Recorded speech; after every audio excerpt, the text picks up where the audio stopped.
It's September 11th, 2019. This is the Bennington Show, 18 years after 9/11. I'm Ron Bennington. I'm Gail Bennington. And out of the 5 people on this show, 3 of us were together on the night of 9/11. It was myself, Gail, and Earl Douglas. The 3 of us were together that night. And obviously, Chris wouldn't come in and do the show, and neither would Vito. The show at that time.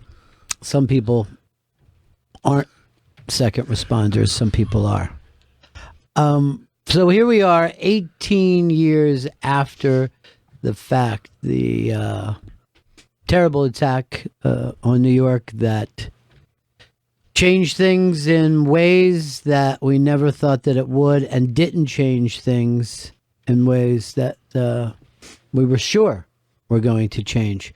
I don't know of one person who feels like, man, that turned out to be something that we responded to in a way that we could all be proud of now, 18 years later. It feels like the Republic is in worse, at least, kind of spiritual shape than we've ever been in before. I'm doing an Unmasked tomorrow with Colin Quinn, and his entire special is about, hey, it's time we break this country up. It's just not going to work out. And of course, he does it in an amusing fashion, but he's very serious about it. And you watch this special, and by the end of it, you're like, it's got a lot of good points there. Maybe it wouldn't be such a terrible thing. Why are we holding on so hard? But we're as divided as we've ever been. 844 Rock God, 844 Rock God. If there's any way that anybody thinks we could pull together, or is that train left the station? Is it hard to believe that it's 18 years ago? Yeah, it's really strange to think that the generation that was born without remembering this, or they weren't even alive at that time, are going to be coming into adulthood. I think that's a marker that I wasn't expecting. You're like, oh, 10th anniversary, 20, 25. You have these ideas like that'll be strange. But this is one that I wasn't anticipating how strange it will feel to see adults among us soon. A kid born on 9/11 could join the service right now and go fight in Afghanistan. Right. Yeah. A war that still is taking place. Earl, did you think that the country would be different than it is now, 18 years ago on that night? I thought that would be the end of whatever. That was kind of, though, leading up to it, there was a lot of, the bipartisanship was gone. That was the beginning of, it seemed like the Clinton sex scandal going into the hanging Chad made everybody think these are the craziest days ever. No one today even looks back at that as being crazy days, But you thought the country was going to pull together after that? I thought it would pull together and finally realize, you know what, this life thing is very fragile, and we need to kind of put all these petty things aside. But it's, as you said, it's gone the other way. It's gone completely off the rails, and now it's really an us against them mindset. Well, I hope us beats them. That's got to be on the side of the us's. Oh, please be us. But I'm going to ask you guys, do you think we're the least greatest generation? You know what I mean? Like, people just don't realize that we're supposed to keep this republic going on. Yes. And it doesn't seem like we've done a bang-up job out of it. And I don't know a single person out there that's looking to bring people together. I would just say everyone that I see, at least on television, is about their side winning, the us beating the thems. And the other aspect of that is, it's not far-fetched to think that we even after 9/11, we continue with a world where there's politics and things are divisive, and of course. But the thing that I think is more shocking is the stuff that you would imagine everyone would be on the side of.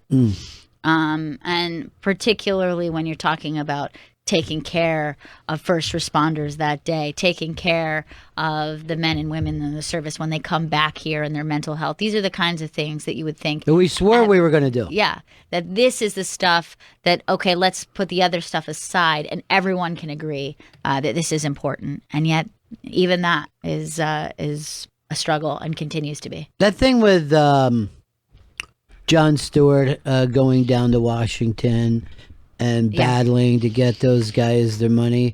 Instead of, I know a lot of people are so proud of Jon Stewart, and as well they should be, but I was like sickened just watching the fact that even had to take place. Because like you said, I thought that was 100% locked in.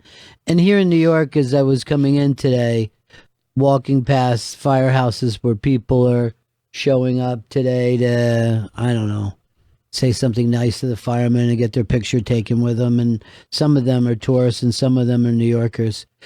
And I remember what it was like here in the city for so long. After that, the people were going to the firehouses just to be with each other. I think that 18 years ago, if all of us saw what this thing was going to become, I think we'd be ashamed of ourselves. I think we'd be absolutely ashamed of ourselves. Here's another 9/11 buddy of ours. We actually got close after this because of the kind of volunteer work that he was doing. Hard Rock Johnny. Hey, Johnny. Oh, hello, pals. Yeah. How are you? I'm good. How are you? I talked about this before, how you called us on 9/11 to start taking supplies down there. And what were you guys making? I don't even remember that night and the nights after. Just whatever we could, and it was like just donation after donation just started coming into the Hard Rock. It was weird. Like a truck pulled up with bread, and then someone pulled up with stuff to make sandwiches, and we had volunteers literally Saturday and Sunday. When I pulled up at 6 a.m., there were 100, 200 people waiting to get in to just help because no one really knew what to do. Yeah. Or what they could do. And we had people just like writing notes, and we would just go down, and with a bus would take us down there with the police, and we would leave sandwiches and water. But we also had people dropping off, like they would need they needed like booties for the dogs to wear and like all that kind of stuff. Yeah, there's all like, we need gloves, and all of a sudden gloves would come from all over. We need shovels would come. And then they had you would make announcements, and then they would go, okay, enough with the gloves. Somebody would have to say, we have enough of that now. We can't store all the gloves down there. Right. Okay, so stop it. Johnny, a big thing that people were surprised about with you and your sandwiches is that there were no condiments. Why was that? Was that You were dry? Yeah, he went dry. Weird. Yeah, he figured it'd be better with all the dust down there. It wouldn't stick as much. Yes, it was. It's definitely certainly different now. You're right. I wonder what we would all thought 18 years ago if we thought Earl would eventually work for you. That was probably the last thing I thought about was like, I wonder if that guy Earl, I knew Earl at that point. I wonder if he ever worked at the Hard Rock. Right. He'd be really good to manage a vibe.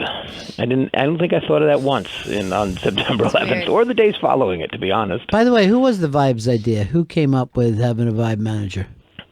I don't really know whose idea that was. There was one person specifically who is responsible for the thought of putting Earl into my head, or putting the thought of Earl being hired into my head.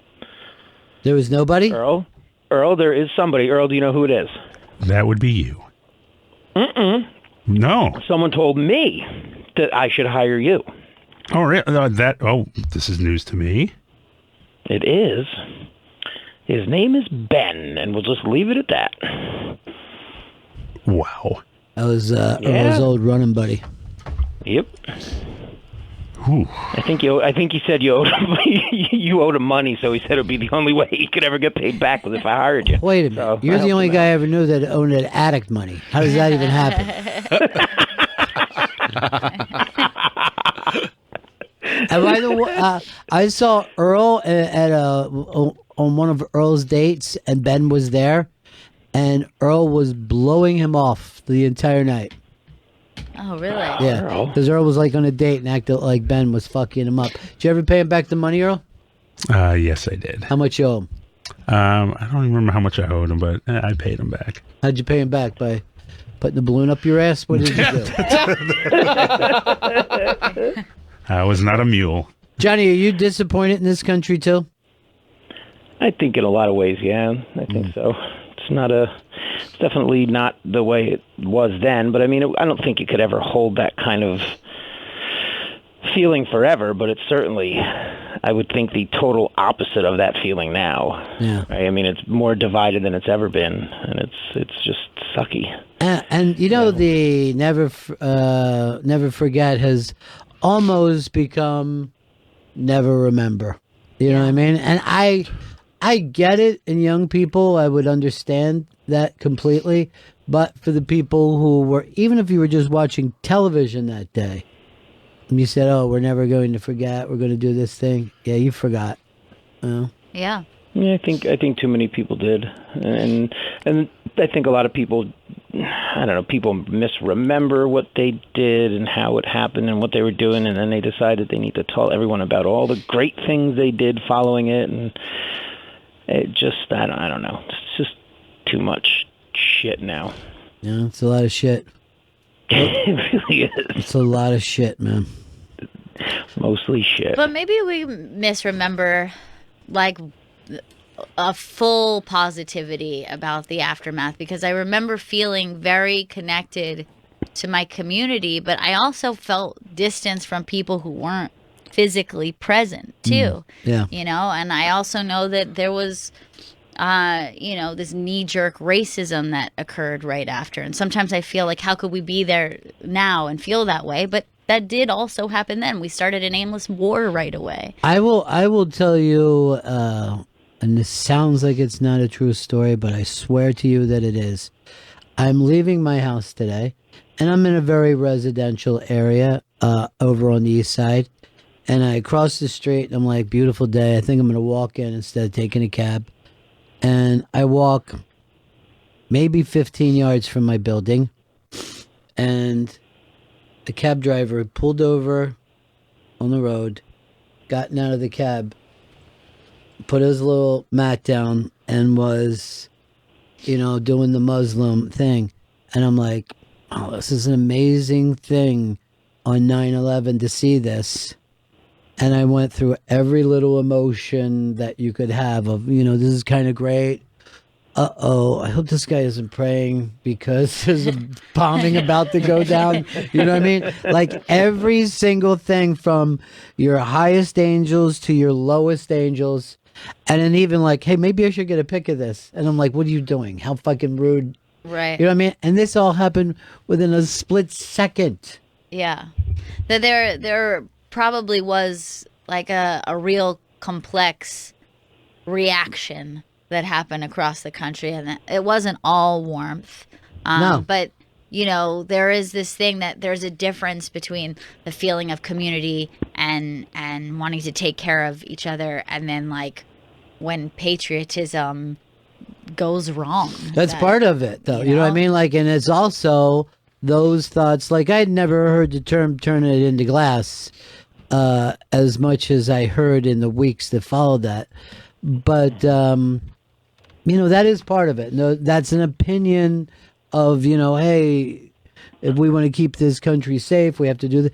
I think that stuff needs to be expressed, whether you agree with it or not, because you certainly don't want to suppress it.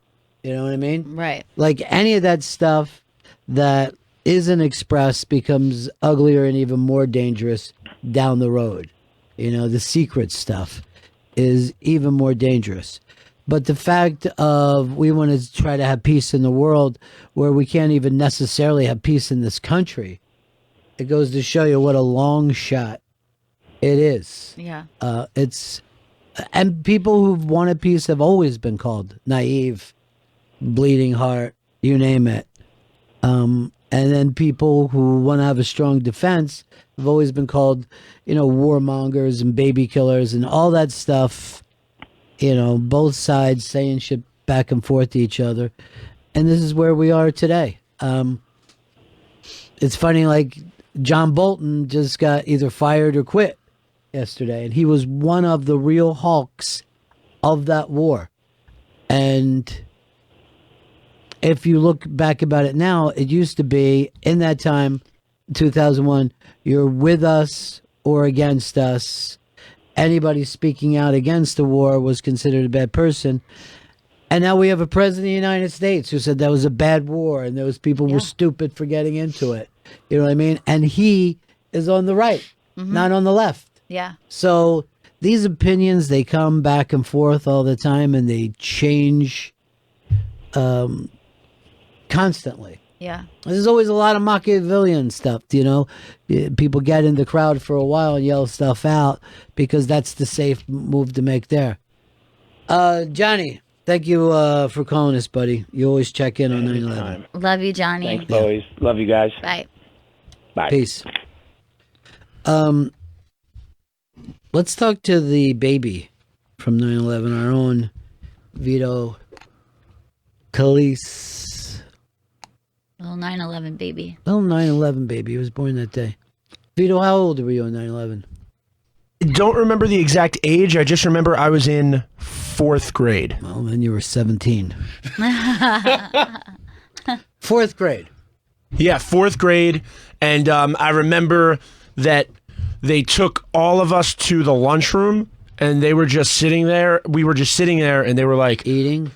Well, we were eating and they just said, the Twin Towers have been attacked.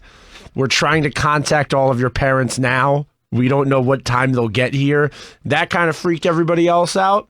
And then, we were little kids who didn't realize, what was happening. So it turned into, do you think we're going to have school tomorrow? That's where your initial thoughts went. Wow. Selfish. You think we can not do our homework tonight? Because, we just, we didn't realize what was happening. I don't You even... remember what you ate that day? I'm going to guess a pasta dish because we all went to my aunt and uncle's house after and we had a meal together. So you ate after the school lunch? Did. I had a few lunches that day. Your mom picked you up at school? Yeah, my mom picked me up at school and then I could see all the way on 70th and West End, I could see the smoke and the towers. Sure, you could see it everywhere in the city. And then you had another big... And just pasta, you don't think there was any meat or... Sauce? There was probably a meat sauce, maybe a chicken parm dish that usually went with most of our family meals was a chicken parm. Healthy. He's a grown boy. And then what'd you have for dessert? Like a little cannoli or what did you Probably cannoli, rainbow cookies, some of those sugar cookies as well. So what you remember is just a festive day of eating. Well, yeah, you had to go to Venero's, and get your... food. But I remember all my family being in my aunt and uncle's house together, and just being just watching the news, and it was just tons of footage of Bin Laden on TV, with a gun. All right, let's just think. Did we know it was Bin Laden that day? That night, I remember seeing him on TV. Really? I remember going home, when I got home from the city. I went to I remember going to Drudge Report immediately, and then I was looking up 9/11 on Wikipedia to see if it was a anniversary of something as to why this shit was going down. You literally looked up 9/11 on Wikipedia. Yeah. Because I don't think I realized that it was the 9/11 thing. No. And I don't remember whether or not, and we were on the air that night, and I don't remember saying they figured out who did it as Bin Laden. It just seems that a lot of stuff happened for weeks or even months that we now, through our memory, all push back like it was 9/11. Yeah, I don't think I remember thinking that outwardly. Yeah. I remember being so focused on the rescue efforts, and even remember thinking about, maybe it was a day or two after, and they would say, hoping that this rain doesn't happen because this is really going to make things difficult. Oh yeah, I forgot and then it that. rained, and it was so depressing, and I remember the heavy air, but that must have been a day or two after. But I don't remember kind of that outward thing of who did this and why.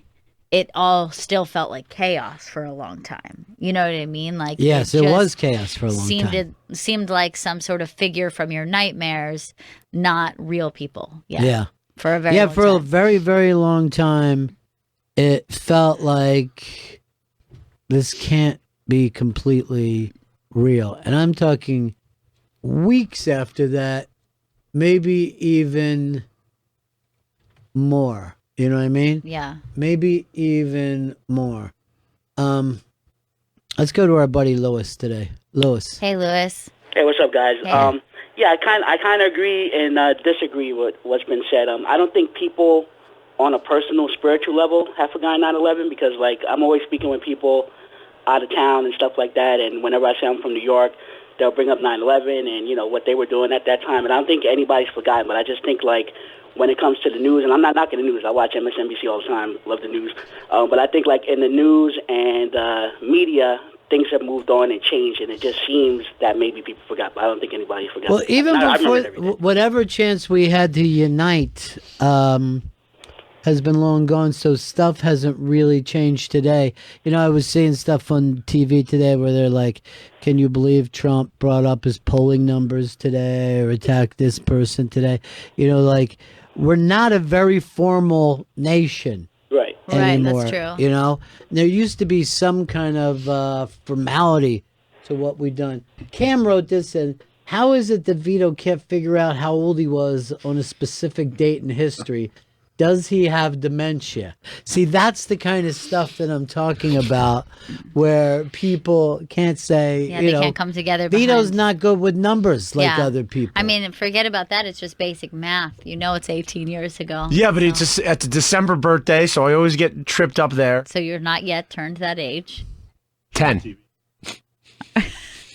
You didn't quite turn 10 yet, or you were? I think 10 coming on 11. I'm gonna guess. I think it was Coming 9 on. coming on in 10. Coming on. Who have ever said, I'm coming on 11? That's That disgusting. sounds like Jeffrey Epstein would say it. That's like a very inappropriate Stranger Things porn. Is what Yes. it sounds like. Terrible.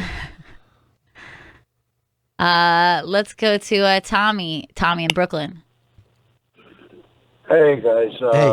before I realized that it was a terrorist attack, all I kept thinking about was, George Bush was in trouble, and they thought that the numbers were fudged, and they had people talking about Florida, and now they were going to go and take the presidency back from him, and how he got lucky that a plane hit the towers, and then and then as it came on later on that evening or later on that day, you realized it was an attack, a horrific thing. But Yeah, I don't remember. I mean, I know that people had fought over the Chad, but I don't think a year after that election that George Bush was in any, Right. his presidency was in any jeopardy whatsoever. I'm sure that people who are not thrilled with the fact that he had been elected felt pretty strange at that very first time that we saw him, which felt like forever, right? Didn't Yeah. it feel like hours until he Yeah. showed up? Addressing the American people. But if you remember, after that, his approval ratings went through the Yeah. roof because people were willing to get behind the presidency. Yeah. He came to New York and was treated well. He threw out that first pitch in Yankee Stadium, which a guy being able to throw from the pitcher's mound to the catcher was turned into this like 9/11 miracle. Like, can you Right. believe what a great pitch that was? This is a guy who owned a ball team. You know what I mean? Like, he's been pretty familiar with baseball. Right. But we were doing that kind of, hey, let's keep our, that kind of World War II mythology. Let's make this happen. And as far as I know, both parties were behind him going into Afghanistan. There was some stuff over Iraq where they had to really push for it. But both parties were more or less behind him, which was, a pretty long time after. Right. I mean, 9/11. the anti-war protests I remember, targeting even specific politicians, both sides, Republican and Democrat. Absolutely. Both sides Hillary supported. voted for Yep. the war. Yeah, I don't know about Bernie Sanders. He wasn't even a national figure then. No. He was only 68, I think, then. Such a baby. Just a young pup. So cute. John in Long Island. You guys are talking about how crazy things were afterwards. I remember in October and November of that year when that plane crashed in Queens and Rockaway. I remember that very well. People shit their pants immediately thinking it was terrorism. Yeah. I remember I was on my balcony. We had a 17th floor apartment. I was on my balcony. I could see that thing of smoke from that plane. And I remember just like leaning over and just being like, oh, man. Yeah. What the hell? Yeah. And like, really a lot of my own thoughts that were that day is like, and I'm talking about on 9/11, like, am I raising my children in wartime now? Is that, there's something I never expected to sit and talk to my kids about war. Oh, yeah. I mean, before 9/11, I felt like the conversation always from your elders, from teachers, was like history had war. Yeah. And history had a lot of suffering, and you live in the privileged time where no bad things happen. And like that wasn't word for word, but it was kind of the general thing, is that like feeling. You don't know how good you have it. Yeah. And you're probably never going to grow up in that kind of a time. I mean, I see a lot of people writing stuff like Vito's an idiot. Yeah. But, I was a little kid when Vietnam was going on, and we completely, as children, ignored it. And when we would play Army, I always think about this, because the Vietnam War was on every night, Yeah. We used to play World War II Army. We didn't play Vietnam Army. I think kids that came on after me started playing Vietnam Army. Isn't that funny when how those came out? How kids do that, where like it's like the villains of your time, and then you incorporate it and play. Because I remember being a little kid, and we were on a field trip, and we were all looking out the back of a friend's mom's van, and we were pretending like Saddam Hussein was in the car behind us. Like, I don't know what, you know what I mean? And we're like, oh no, there he is. Like, we didn't even know what we were doing. Well, I mean, Duck. He'll get us. First of all, I'm completely embarrassed, and I would have pulled you out of that field trip if I would have known. But second, you use the boogeyman of your times. Yeah. That's it. I'm sure, like, in the late 40s, people were still talking about Hitler. Yeah. I was afraid of Osama bin Laden for years, and I looked at him as a monster that was going to come get me. And specifically, there was window cleaners outside of my apartment all the time, and I was always terrified that he was going to swing in through my window and kill me. And I used to scream to my mom when she went downstairs to go do the laundry and leave me by myself that Osama bin Laden was going to get me. Dude, you need clean clothes. You've been wearing his underwear for a week. And honestly, that's a kid who clearly has PTSD and needs to see somebody. Yeah. I mean, that is true trauma. Well, he saw a guy with a beard in his apartment. They thought was Osama bin Laden having sex with his mom. Mom, do not bring home bearded guys. Please. Alan in South Carolina. Yeah, how's everybody doing? How's it going? Real great. I was working in Herndon, Virginia at the time, and we had the radio on, of course, when the attack happened, and we were working in an automotive repair shop. And once the attack happened, we kind of started hearing on the news what was going on, catching what information we could catch. Everything stopped. The phones weren't ringing, everything just stopped. Everybody was glued to the radio. One of the guys that lived local went home and got a TV set, bought it in, plugged that in, and we all just stood there and watched the TV. And I guess it was a few hours later, the boss showed up. And he comes walking in, and he was totally oblivious to everything. He asked, what's going on? So we kind of filled him in. And he says, well, why aren't you working? It's like, duh, kind of under attack here. And he goes, well, you do realize if you don't go back to work, the terrorists win. Yeah, and we all just kind of stared at him. A few people gave him the bird. A couple of people called him a few choice names. He got this disgusted look on his face and left. Didn't see him until the next day. Yeah, everybody always tries to use everything to their advantage with that, and the terrorists win. It was a lot of that was like, hey, you got to go shopping, Yeah. or the terrorists win. You know? I remember even that happened with a teacher in my school, as we ran to watch the news immediately when somebody came in and told us what was happening, and we were watching live, and everybody was, gathered around this tiny TV. And one of the teachers asked where one of the other classes was, and it's a chemistry teacher. And she knocked on the door, and she stuck her head out, and she said, "I'm not gonna interrupt my lesson." And all the other teachers were like, "This is sick. Like, you can't just go on teaching chemistry." So there was one class who didn't know for a good 45 minutes when the rest of the school. And of course, we're in New York City. Kids have parents in that building. Kids have parents who are working downtown. People are trying to get it. She's just like, chemistry is important. Yeah. This is important, okay? This is the best way to get through the day. No. Attacks come and go, but chemistry stays the same. It's science. That's the way it reacts. I also want to point out this woman pronounced it centimeters. Centimeters. 3 centimeters. Again, people won't stop on Vito not knowing his age. Yeah. And Liz Sets Fire said that sty is spreading to his brain. It's possible. That's why it's looking a little less on the eye and more inside. It's become internal. It's always interesting. Obviously, we were here for 9/11, but for people around the country, it would be, I'm sure the further away, the less impact, but at the same time, I've heard from people, from far away who acted like, their lives changed. And then they also thought that their city was going to be next. Yeah. Like people, it's across the board. I remember Eddie Trunk was on the Vegas Strip doing a show from out there.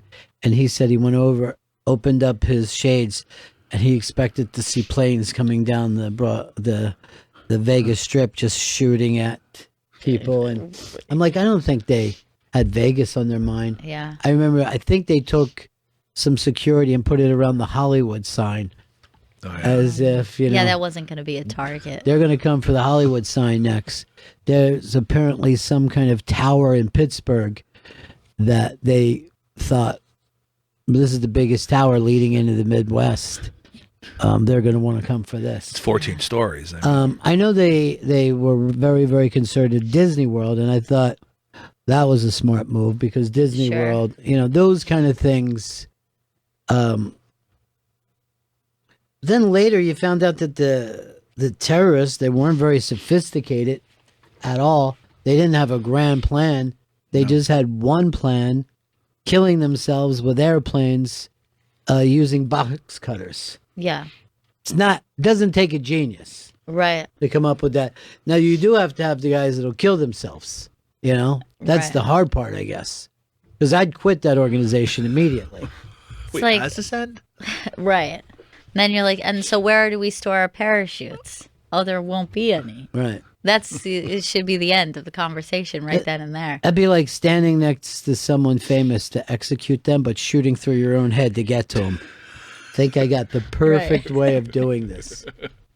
David in Ohio. Yeah, so that day was just nuts for me. I had 4 siblings in the tower that morning. Luckily, they all got out. But Ron talked about the Yankee game, and I was there with my dad and my brother that first game back. And amongst all the fanfare on the 7th inning, a helicopter came and kind of rose above center field and just kind of hovered there for a while.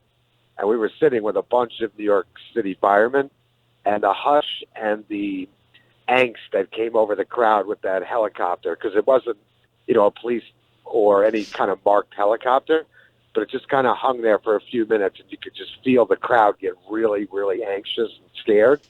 And then it kind of went away, and it was like this collective sigh.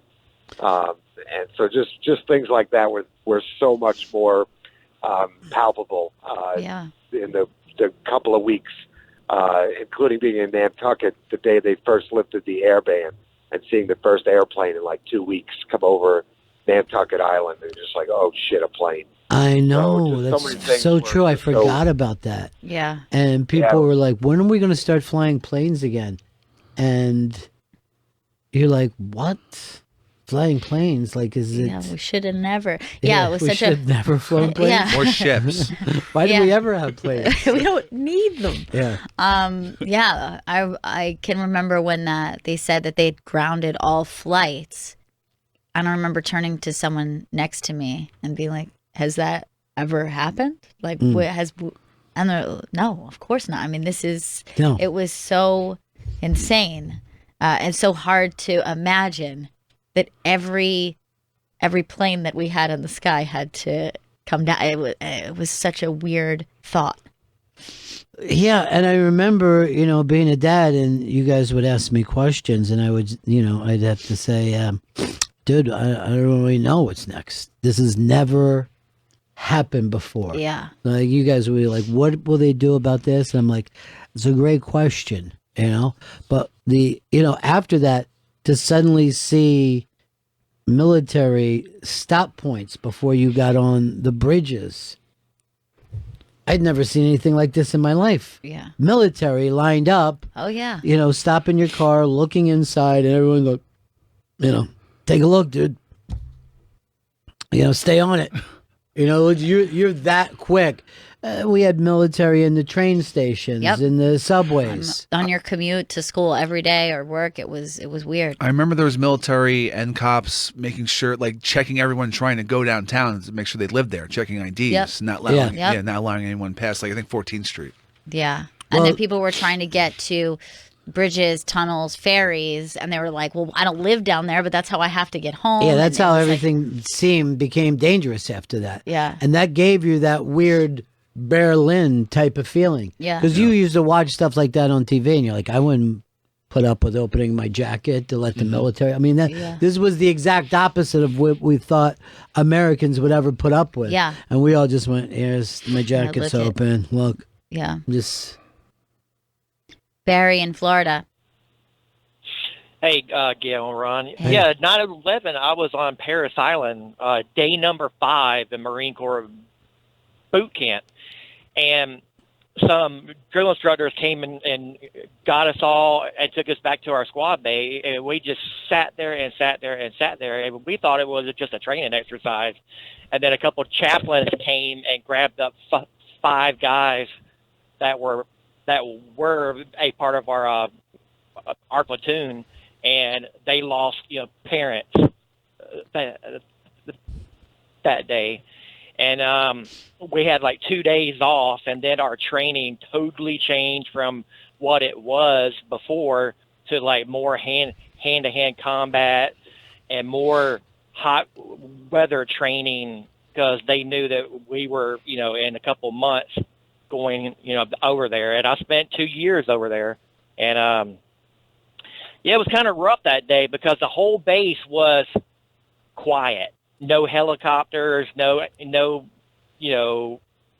training, no marching, and it was just kind of strange. And then they came and brought us into a big area and put the TVs on, and we saw what happened. We were like, okay, that was kind of weird. Yeah, I can't imagine that you're like, oh, I have signed up for the war, not signed up for the military. Right. But I have absolutely signed up for the war. Yeah. And a friend of mine had just been drummed out that morning, and then he was walking back, and he saw that it was Rio that had been hit. Oh, no. And Rico is like, I'm heading back in, and he started Rico's Roughnecks after that. That was your friend? Maybe my best friend. Wow. Are you dizzy? Yeah. I have been dizzy for a while now. Elliot in Ohio. Hey, couple things I got about September 11th. My dad's a retired general, but at the time he was a colonel and had some real high level, still has some real high level clearance. And so I get to work, and we're all watching around TV, and somebody says, how'd this happen? Who's responsible for this? And I just turned and I said, there's only one person capable of this. It's Osama bin Laden. And everybody just went and stared at me like I was stupid. But I guess, I was right in the end. Then second, I'm right outside Columbus here, and the sky was incredibly blue, and there are no planes. But about probably 2:30 in the afternoon, Air Force One flew over, and, you could see it, and it's easy to pick out. And that just kind of drove the whole thing home for us here in the Midwest. So it's kind of wild. Dude, you had your finger at the pulse while everybody else was staggering around. You were the guy. They should have came to you first. I'm wondering if I even had heard the name Osama bin Laden before I then. know I hadn't. I hadn't. Yeah. And I don't think we heard it that night. I don't think so either. I don't remember it. You said you do remember. No, I don't remember. Oh, That just was Vito. Just That Vito. was I thought you backed him up. The ageless boy. It's not that he was ageless. He just doesn't know numbers. I know 4th grade. That should be enough numbers. Yeah, but not with you. It's your own personal age, bruh. Oh, no. 10 and a half? Frank. You tell us, man. I don't have to think. How could you be a half if you were about to turn a new age in 10 and December? 3/4? 3/4. Oh, my God. Frank in the Bronx. What's up, team? How are you? How's it going? Always a tough day, but I think about the minutes my wife and I were living by Washington Square Park when that first plane hit. It literally went over the arches and straight into that first building. It was crazy. I mean, I literally remember him giving the plane as much power as possible right before he got to the Trade Center. It was just So you saw it from Washington Square Park. Yeah, that plane literally it took Fifth Avenue straight down into the towers, exactly. And then turned around and came back up? No, it went straight into the building. Yeah, but I always thought that the it came attack across came from the south. No, the second one came from Pearl Street. That's the one everyone saw. That was from the south. But my point is, I remember from the minute that thing hit. Yeah. It was there was no way to get in touch with anyone. And if you looked around for the next 8 hours, it was phones. You think 20 years ago this happened. You think we would ever be able to handle another attack like that and have communicate? You think they've ever solved that problem that we had that day? No, a big part of the thing was everybody trying to use their phones at the exact same time. So I think we would run into the same thing that we had. But I wonder if certainly we all would be connected by social media. You know what I mean? Like texting and... Yeah, I think that, texting would still work. Twitter accounts. Twitter accounts and doing DMs and messages, that would be... Why wouldn't Twitter go down too, though? Because I don't think it was I think it was something about the reception of everyone calling at once, right? I mean... I think so. I'm not exactly sure, but... I remember it taking a long time just to get on the phone with my grandmother who was home, and I was on a payphone in the subway. And then when I finally got her, she just said, Christopher, they were being invaded. And I was like, what the fuck? You didn't know it. I wasn't really sure what was going on because I had an early morning class, then I got the last train out of the city back into Queens. So you left even just not knowing. You were just like an emergency situation. I just heard a 79-year-old woman just yelling, we're being invaded. It's like, all right, I'll get in the fucking train. The weird thing is that I got a train was going in to Manhattan from Roosevelt Island. And I'm wondering now, if you and I were passing somewhere along that way. Yeah, that's true. You were going the opposite direction. And then going once into the city. I got Gail, I couldn't take her back to her mom. Yeah. So that's why she ended up at NEW with me. Yeah. And I never left. In your own way. None of us have ever come out of the jungle. It's true. Steve in Houston. Yeah, this is the day that I decided I was going to join the military. I was a freshman in high school when the attack happened. Once we realized it was a terrorist attack, I believe they started closing schools, or they let us leave early if we wanted to. And my old man told me that he would never be more proud than if I joined the military. And he knew I was kicking around the idea of the Navy after high school, so it was a safer bet. But by the time I saw it, I decided to join the Marine Corps. So that was a little different reception from my family because, like you said earlier, I was joining for the war, knowing that's where we were going. And you did that at what age? 18? Well, I actually enlisted the summer between my junior and senior year because you can sign the paper, then you just have to finish high school. So I was 17. Wow. That's amazing, right? Yeah, it's really. All right, thanks so much for your call today. Thanks, Steve. I think of what I was doing between my junior and senior year. Yeah. John in Kansas. John. Hey guys. Hey, buddy. How's it going? Hey, yeah, I was in 8th grade, and I would have been 12 years old. My math serves me. But I remember just being in study hall and a teacher coming in and saying the World Trade Center has been attacked, and I was like, I know I'd heard of the World Trade Center, but I didn't know what it was, and she said the Twin Towers or something, but I knew what she was talking about. I just didn't know what it was specifically, and we spent the next 2 days in school just watching the news, and some of those images are still burned into my brain of people jumping, and I just remember thinking, how could anybody do this? And then you guys were talking not too long ago after one of these shootings about how we live today, where now we kind of have to think about what would happen if a shooting were to break out right now. And I think that kind of was the start of it for me, because I remember months after that, I've been going to Chiefs games since I was little, and I remember thinking, what if a plane flew into the stadium while we're at the game, and just stuff like that. So I think that's where that whole societal, I guess, norm you would call it, kind of started for me. And I just remember being really sad that that's what happened.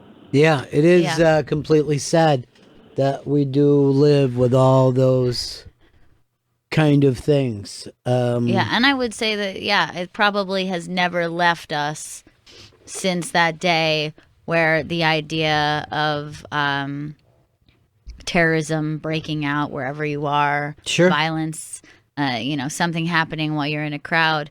Yeah, I mean, that's been a part of my life, since I was 16 years old, part of my thought process. But yeah, he was talking about also just that kind of confusion of what was happening in the moment. And I forgot how much that was a part of it. Like, initially, a girl ran into our class and was like, a plane crashed into the World Trade Center. And in between that time, the second plane was crashing. So she only knew about one. Right. She comes to tell us. We all come running into the library. And I remember my teacher being mad at her. She's like, you said one plane.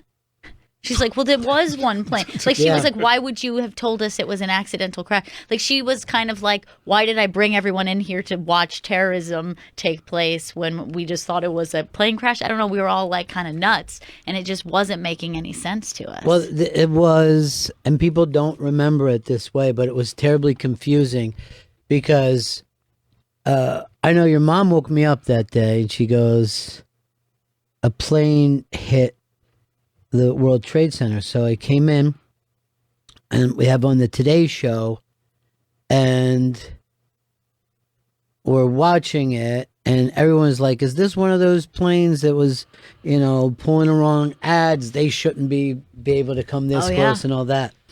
Yeah, that's kind of what we were thinking. Yeah, I remember that. And then my mom calls me, and she goes, are you watching this? And I'm like, yeah. And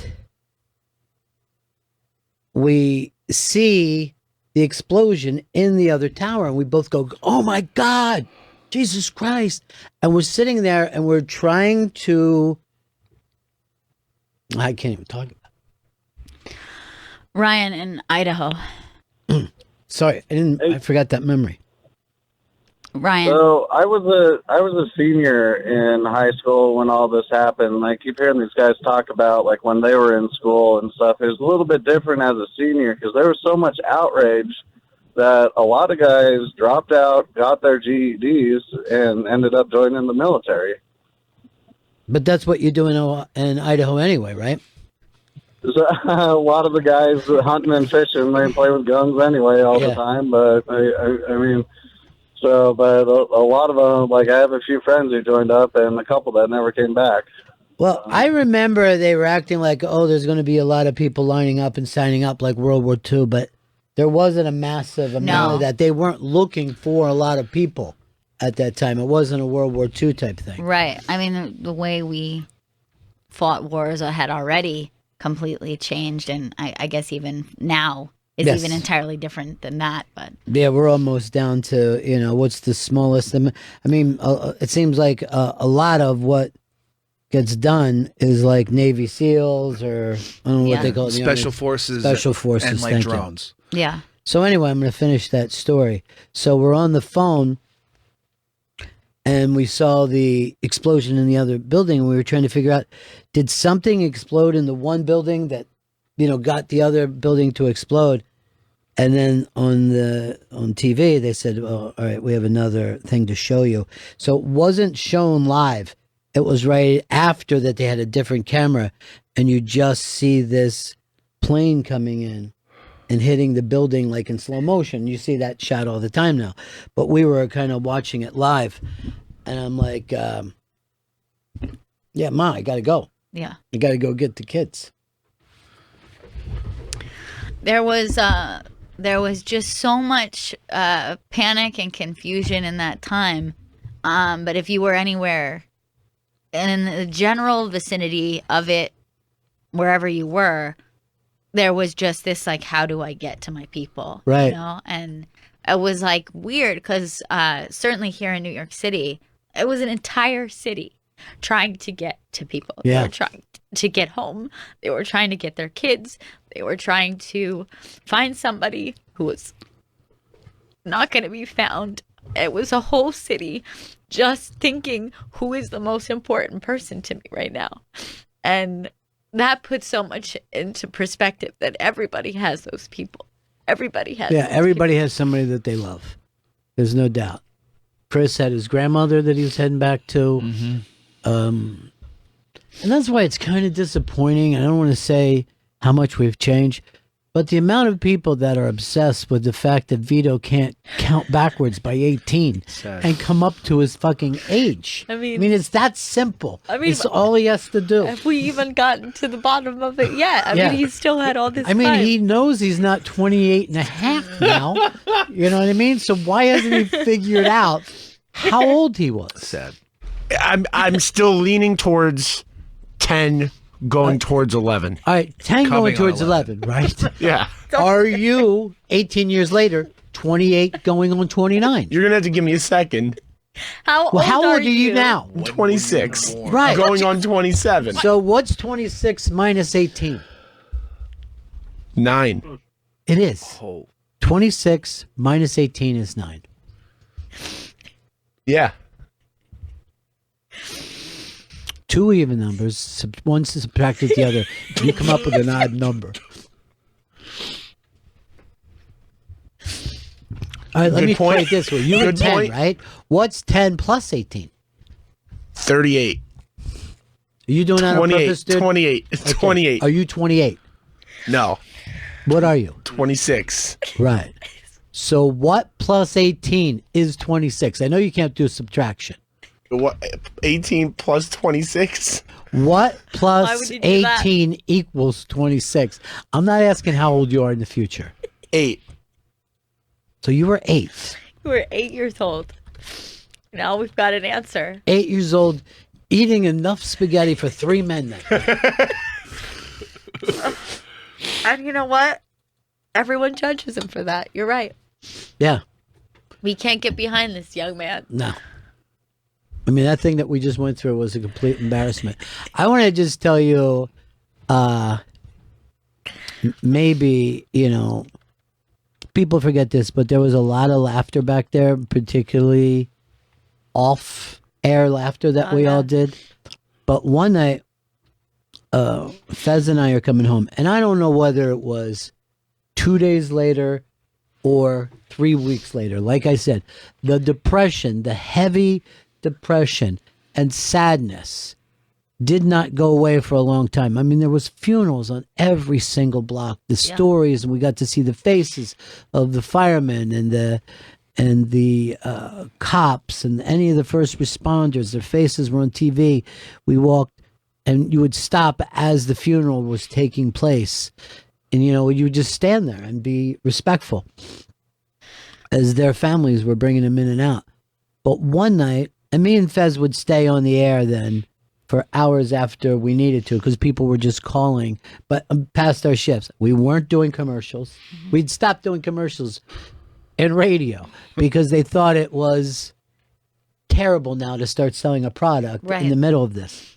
And people were calling and they were sad, or they were looking for people, or they were scared, whatever. So we're exhausted from just the being awake and depressed for so long. So we're taking a cab back, and we're going over the 59th Street Bridge, and we're slowly going over it. And when you look to your right, you could see where the towers were. And you were always trying to picture in your head, where were they? You know what I mean? Yeah. Like, I can't believe I didn't look at them more. And we're both looking out the window. You see that empty spot, and there's still smoke coming up for a long time. And Fez says, totally seriously, and I'll never forget this, well, congratulations, Giuliani. You lost the towers.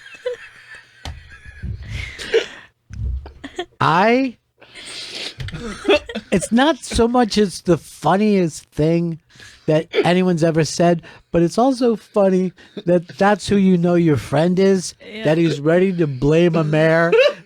Mayor. For not having a defense system set up. You knew this was to stop coming. an air attack. And it was one of those things that I fucking would be like, later I'd be brushing my teeth and would just start laughing uncontrollably. that happened, and I still feel it to this day. Oh my God, that's so funny. Why didn't he have a system in place? Somebody's got to eat the shit sandwich. That was his angle. It's our buddy Shreka Love. Hey Shreka. Hey, sweetie. Hiya, buddy. Hey. Hiya, buddies. Hey. So, I know exactly how old I was on 9/11. And I was living in Ireland at the time. And we had just hopped in a taxi to actually go to the horse races. Because that's, I was doing very important studies there. And the crazy Irish cabbie was like, "Are you American? I think you need to listen to this news because an airplane just flew into the Twin Towers." And we were like, "You're crazy. You're a drunk, crazy Irishman."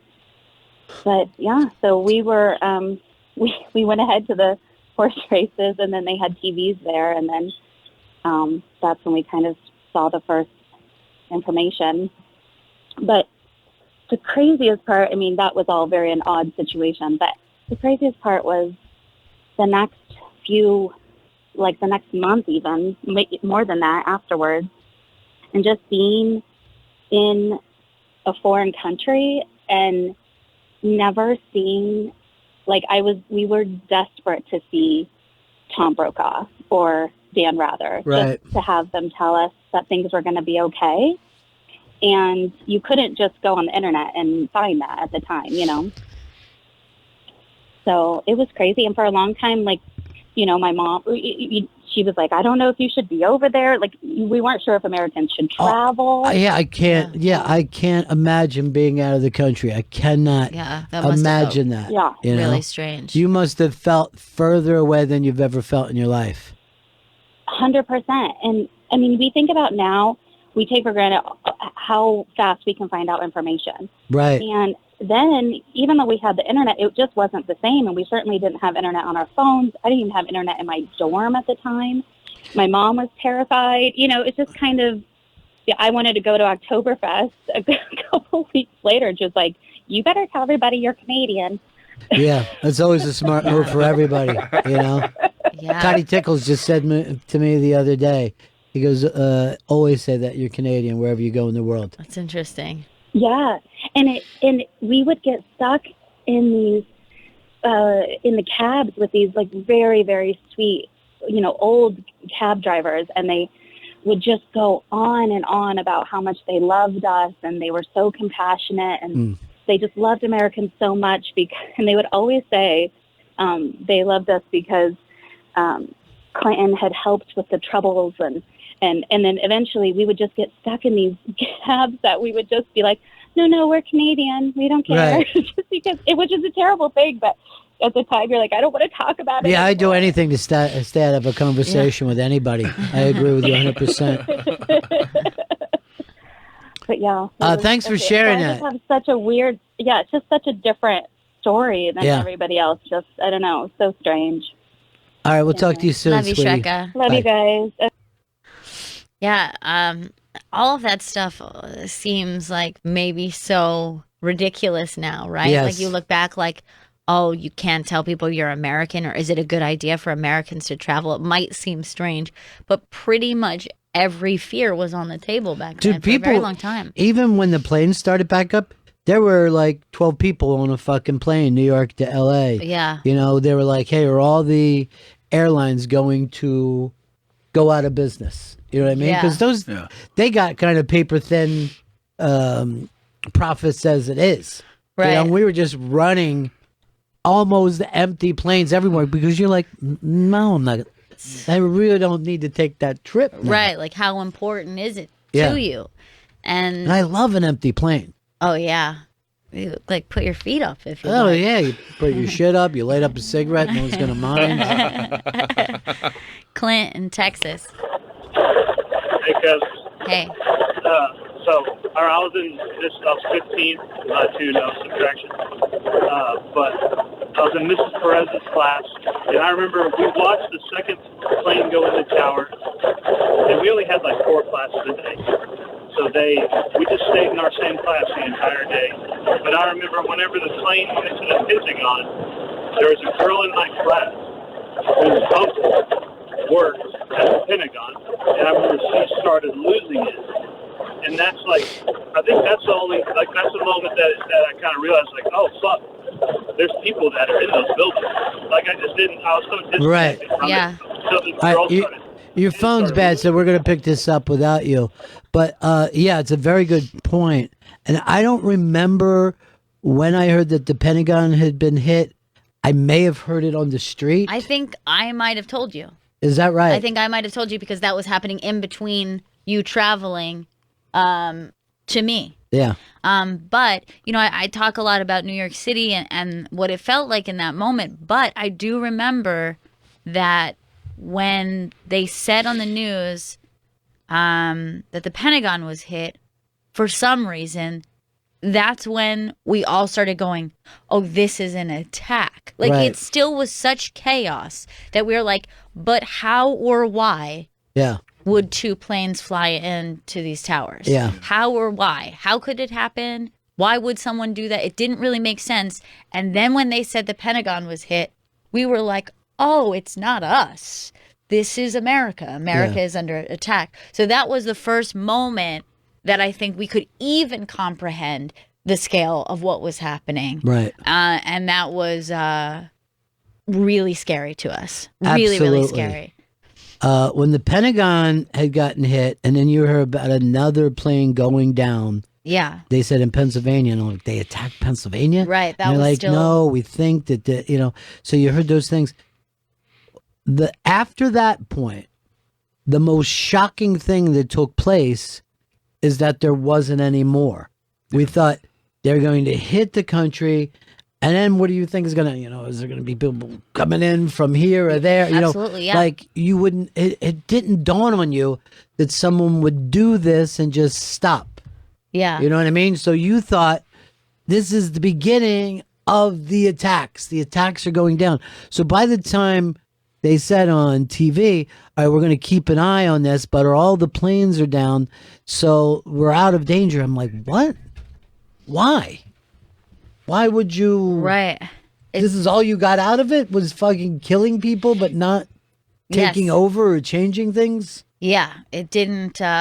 It was too much to really comprehend. And honestly, I don't really think anyone can really make sense of the motivation really behind it. The motivation was to hit us, scare us, and divide us. Yeah. And, from a lot of ways, I guess, from a terrorist point of view, there was a lot of success to what they did. Yeah. What that means for the world, who knows, but I guess if that's your fucking intention, off you go. He's like a serial killer wants to scare the Right. whole community. We have someone else on the line here. Hello, you're on Bennington. Hello. I'm trying to figure out. Ronnie, I was 22 when we were on the air that night. So I'm trying to remember my age now. It all comes back to Vito being stupid. At the end of the day, that's all that happens. Well, that unites us at least. I guess now we're starting to look at it that way. Hey, Fezzy, how are you, buddy? Hi, Fezzy. Hi, how are you guys? I'm thinking about you today. Yeah, 18 years ago, Fez. 18 years. It seems like it was just yesterday, and it seems like a million years ago today, all at the same time. You have your own amount of confusion when it comes to time. Oh, yeah. I remember this. We didn't know if Fez was going to make it in because they had stopped the subways. Right. I was over in Manhattan, but we both moved to Roosevelt Island at that time. So we didn't know if Fez could get back in the city. As a matter of fact, we had a guy who worked for us, the Hawk, who lives over in Chris Stanley's neighborhood, and he walked the whole way in from Queens. He walked across the bridge. Yeah. And we're like, they're going to let you walk across the bridge? Yeah. Yeah, and he made it incredibly quick. I mean, he was a really in shape guy. And I look back now, there's no way Chris Stanley would have made it in. No, you wouldn't have made it in. And then the other thing is, Billy Staples, who was our producer, he got on the train in Long Island, and then they told people, okay, this is as far as you go. We're running the train empty into the city and then bringing people back, but we don't want any more people in the city. And he went and hid in the bathroom. Yeah. So he could come in to work. Heroic. Yeah. And then I was shocked that I was able to get on a subway.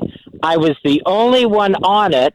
Yeah. And then when I got out in Manhattan, no one on the street. Yes. Absolutely no one. Do you remember what time that was that you came in? Excuse me? Do you remember what time that was when you came in? Oh, I think I came in probably about 7 or 8 p.m. Yeah. Okay, yeah. So yeah, by that time it was so quiet on Everybody got out of the streets, off the streets that could. It was a very, very much of a God, it's weird to movie think feeling. how long we were in the city, you Yes, and I. all day. And I don't even remember, like, what did we do? What were we eating? We were just watching the TV. We were watching the TV. We were listening to the other shows before our thing. We were trying to contact people around the, we had people, we couldn't reach your mom. We couldn't reach any other family. So that was the crazy thing was that I was trying to let people know that I had you and everything was okay. Right. We had to.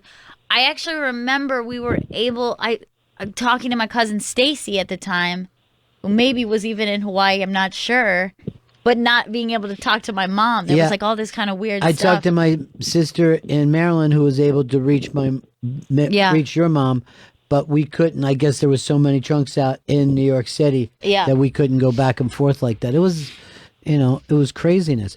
Earl, when did you come in? Cell service was just about gone. Yeah, like there you was. could not use a cell phone at all. Yeah.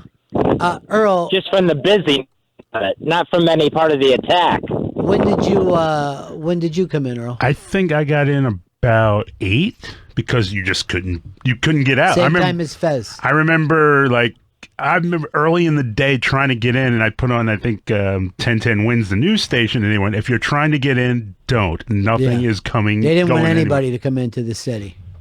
But what made you come in, Earl? Why did you decide? I just did not want to be by myself. I just felt very compelled to be where I felt where I was safe, and that was the station, and that was like, I'm going into the station no matter what. And then this first train I can get in, I'm in, and I did.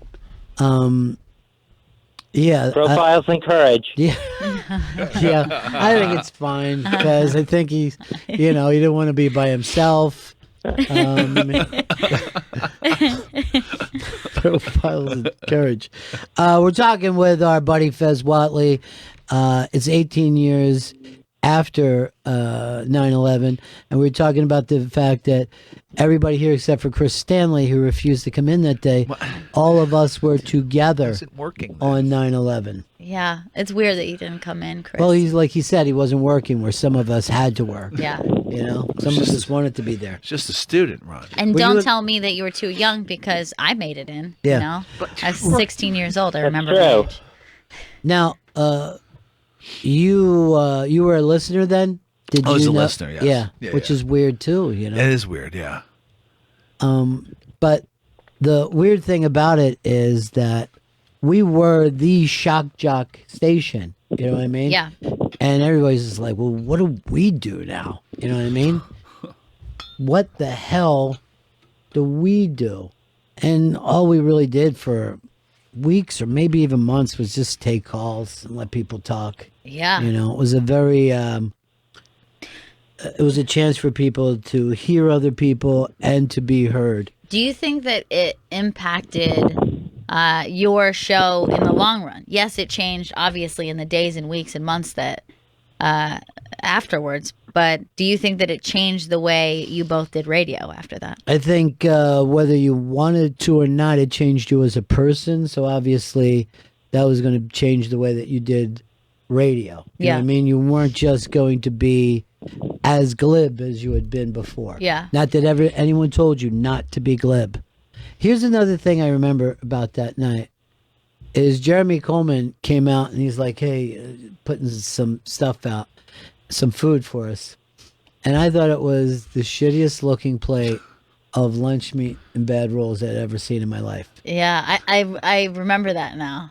I do remember eating it and everyone else not really touching it. And I'm just being like, I'm hungry. I know this is gross, but I'm going to do it. That would have been a crappy platter, even if it hadn't been a day when we were attacked. I mean, it wasn't just the mood. That was just bad food. That food couldn't have been worse if it was hit by a fucking plane.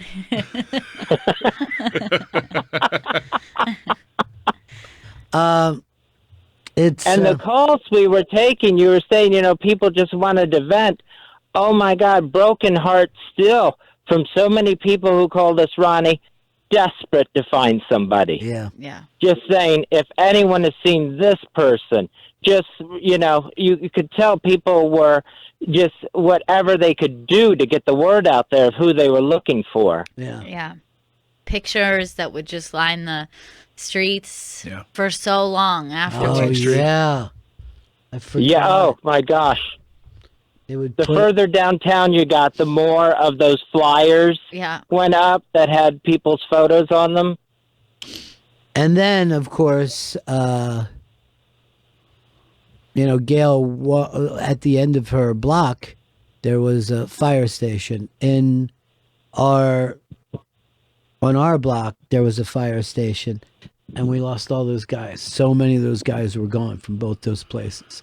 There's a training place over near us. So many of those guys were gone. Those pictures are still up to this day. We talk about moving on and all, but those people, their families never moved on to this day. It's really, really heartbreaking. It really is. And to know some people not only have forgotten, but forgot even how old they were. That's the part that bothers. You know what I mean? That's what gets you.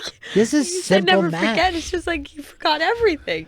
This is simple math. How about spell your last name for us? Now, here's the other thing that bothers me. Yeah. He's a college graduate. Yeah. I'm not. Shouldn't he be smarter? He spent what? $200,000? Yeah. What did he get? He can't subtract, Ron, or add. You got nothing. Fezzy, do you remember if we heard the name Bin Laden that day, or did that take a while? We had heard Bin Laden before because of the USS Cole attack in Yemen. So they thought immediately that was going to be the same guy. So so there was thoughts of it. Could it be this guy? He attacked us before, but nobody was saying who it was that night. No one was No one saying brought it that up officially that night. Right, and we had never heard the word Taliban before. Who the hell's that? Yeah.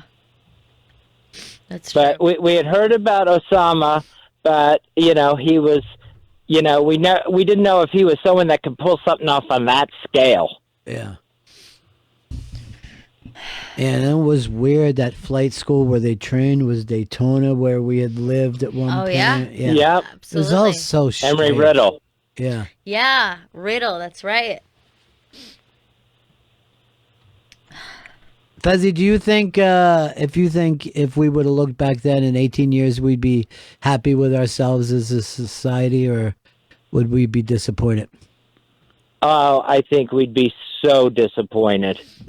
I think, we expected ourselves to be safer, stronger, braver, and now we're more suspicious. We're more, the fact that, the country doesn't want to let another immigrant in because of what could happen. It's mind-boggling, I think, how disappointed we would be in ourselves. Yeah, I think so too. I don't think that we stepped up. I mean, I would have also. And the world was united with us. Yeah. And could the world be more divided now? I mean, everybody was on our side. It's true. Everybody. Yeah. And it just seems like a fractured planet. But Fez, we didn't see this Instagram. I mean, that's something we did. Snapchat. Yeah. All the that's hashtags, true. All the hashtags. TikTok.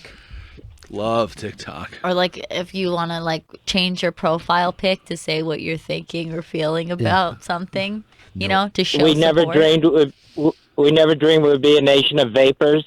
Right. No, Love vaping. no, that's God. doing great. Never thought I would say that, but I love vaping. Yeah. I mean, 18 years I ago, mean, I if was you heard doing yourself say cigarettes. that sentence, what do you even think you would were I talking know. about? He probably would act like I smoke robot cigarettes. He probably would have thought, "Oh my god, the future's so weird. amazing." So cool. I just remember this weird detail. So I got in the last train. I'm coming out of the train, and the train goes above ground. And then to the right, I would see the Twin Towers, and they were flaming, both of them. Yeah. But then when I got to the train platform, there was like a half dozen people with camcorders, like fucking 2001 camcorders, just videotaping. Big, yeah. it. I was weirded out by that. I was like, what Oh the yeah, fuck? if you think about the difference of people's accounts, photographs, video, how much more of that would be happening if that happened today? Yeah, every angle would be. fucking you'd recorded. see every angle. Yeah, and every but it would be like aspect. this. Right behind me is the Twin Right. Towers. Here's my Everyone's face. Look how upset I look. Give me some likes. Like people are doing selfies with them covered in the dust. Yeah. Like, this is nuts. That's so weird to think of, but that would be the truth. 100%. I when I went into the train to go get Gail, I'd already gotten her brother and brought him back to the house. But when I was going into the train and I'm looking up before I go down, I saw the towers burning. People had already brought this up, that it was such a clear, beautiful day. And that looked like a scene out of a movie. You've heard Yeah. that from people. But once I went down, I never saw those towers again. I was never saw that again. Yeah. And it's so weird. It's so weird. And then later when you would see the video and stuff like that, and the one, of course, that got to me is the people who decided not to burn and went out the window. And that is something I never thought I would see in my life. I never thought I would see something as heartbreaking, as scary, and then, in my opinion, somehow dignified. You know what I mean? Yeah. I'm not going to fucking burn. I'm going to take the leap. I think about those kind of people that made those decisions all the time. Yeah, those images were so they were so haunting. And I don't think anyone gets that out of their mind. It's like almost, among the things that you think about visually of the horror of that day, the people who made that choice. Yeah. And yeah, it was just so disturbing, and the accounts of people raining down. Yeah. Well, Fezzy, 18 years. I don't know how many heart attacks, diabetes. I know the spine fusion that you had to do. Have I left anything out? Diabetes, heart attack, the neck surgery. Yeah. I think we've got it all. That's good. The neuropathy. Not too much Yeah. then. How many meds you on now, buddy? I take 28 pills a day. You are kidding me. No. Let's see, minus 18 years. Would make me. Could you imagine if fucking Vito was the one feeding you the pills? You drop dead. Oh, no. But you really do take 28 pills a day? Yes. Yep. It must be so difficult for you to shit. I can't imagine. It's rough. Yeah. It's rough, but it only comes once a month, so that's not bad. It's like once a month So you you have have to a trade birth. off. Yeah. It's a birth that you have once a month. It is like, it's his version of a Unfortunately, it's on the 12th, so we're due. Yeah, you don't want to be anywhere near when that comes down. When that Brown River starts to roll in. We love you, buddy. Love you so much, Fezzy. Love you too. Yeah. Love you, Fezzy. Love you, Ronnie. Love you, Gail Ann. Love you, everybody. Love you, New York City. All right, talk to you soon, pal. Bye. Bye, Fez. Bye-bye. There you have it. The man who lost the towers.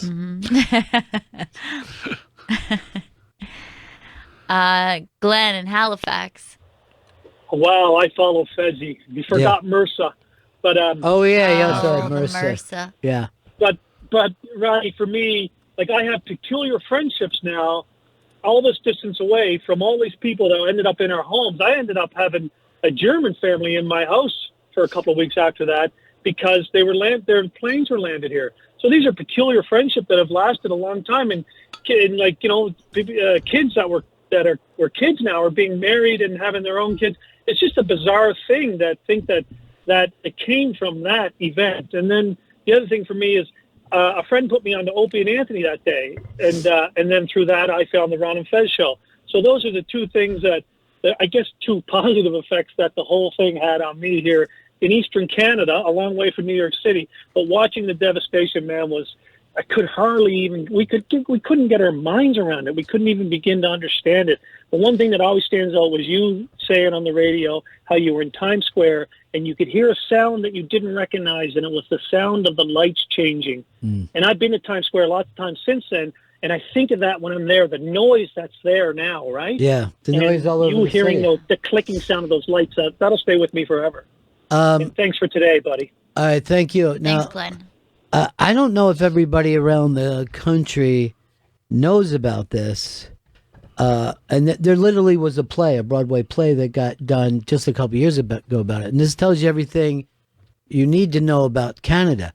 All the planes that were coming in and planes that were leaving the United States, they just said, no, you're not going in. They went and landed in Nova Scotia. And all those planes came down, and obviously there was no place to put these people. And the Canadians took them in. Yeah. People opened their doors. They fed those people. It's amazing. Yeah, I mean, there are so many stories like that, and that one really is kind of an unbelievable, really sweet, small town, kind of big heart moment.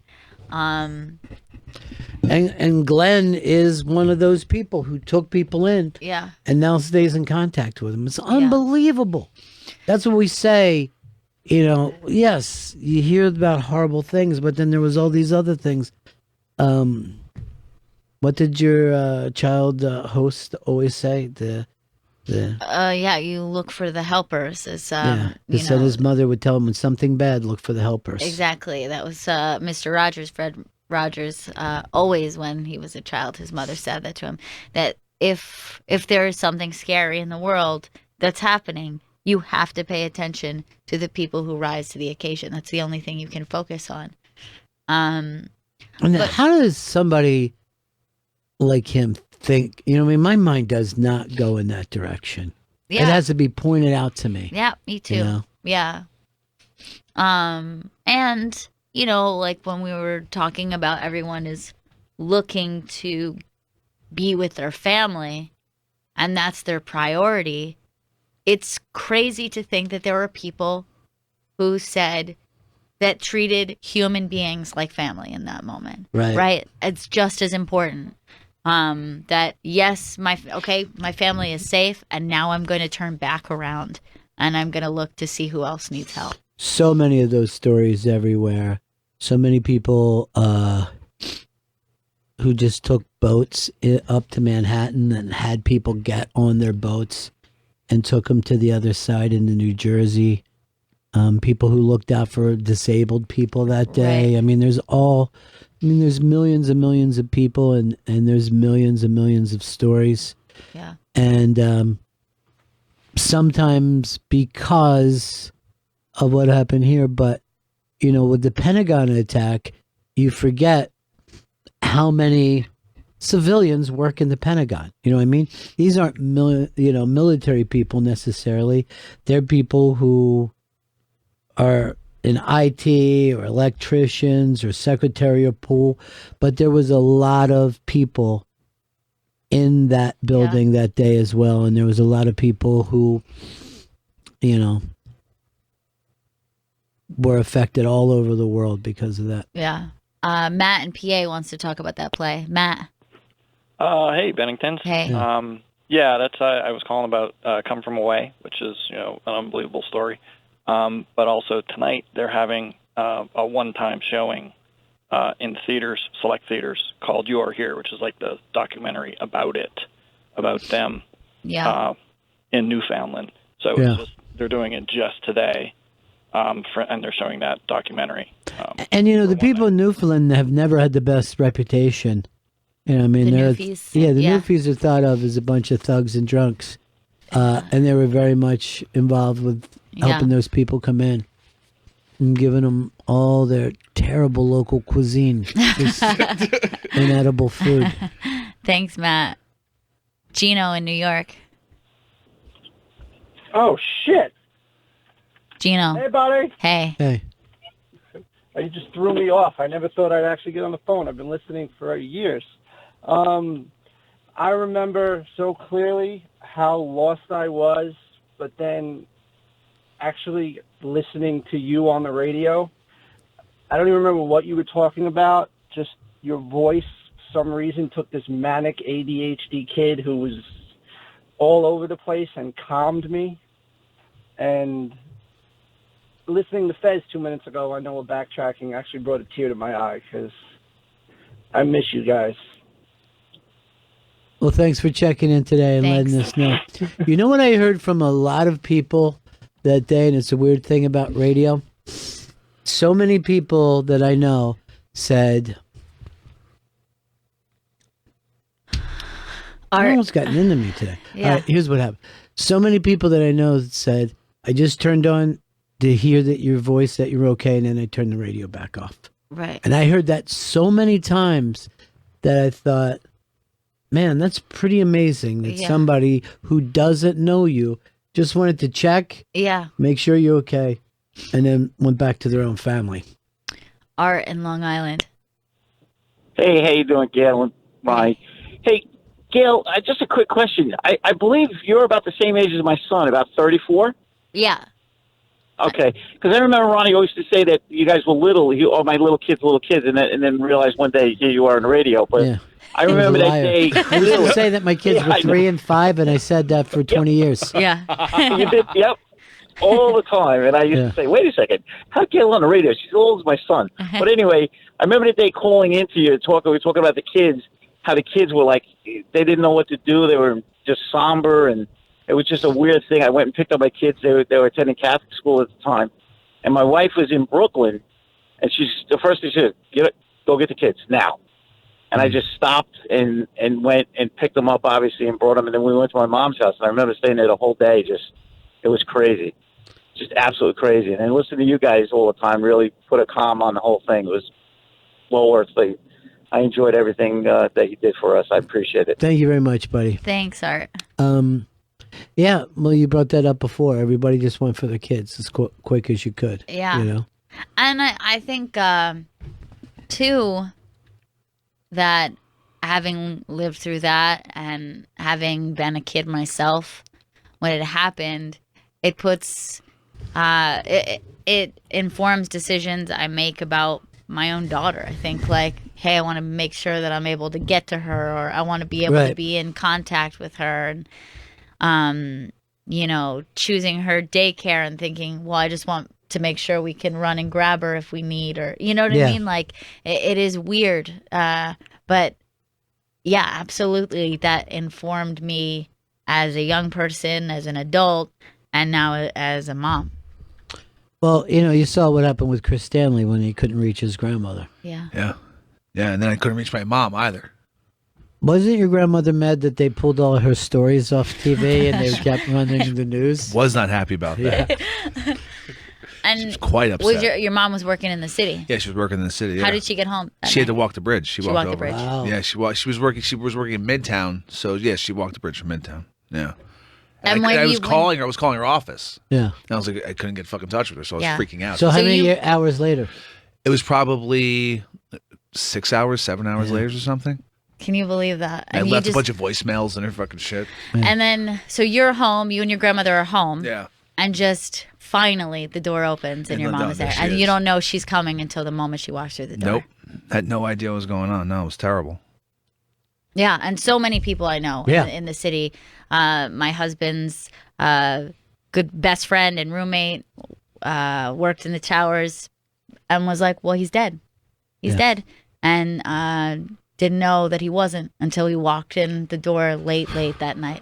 And the percentage-wise, even if you were in the buildings, it wasn't, you know, anywhere near 100%. Yeah. It was the top floors. Yeah. So you had to think there were probably 100,000 more people or something, maybe 20,000. I don't know where you're going with this number. I'm veto right now. But all those people were able to get out, but their families couldn't reach them. Yeah. So those people were 100% sure. Yeah, there are a lot, and I know another girl whose mom worked in the building, same circumstance. She thought she was dead, and she got out. There are a lot of survivors who worked in those buildings. Yeah. And, of course, a lot that didn't. Your brother was playing soccer then. His coach was gone. And maybe I'm misremembering, but I know his wife was coaching the team by the end of the year. Maybe they were doing it together at the beginning of the year. I don't know. But I remember just sitting there watching this woman coaching, going, A, she's certainly stronger than me, and B, isn't it funny how we will keep going in life for the kids too? You know what I mean?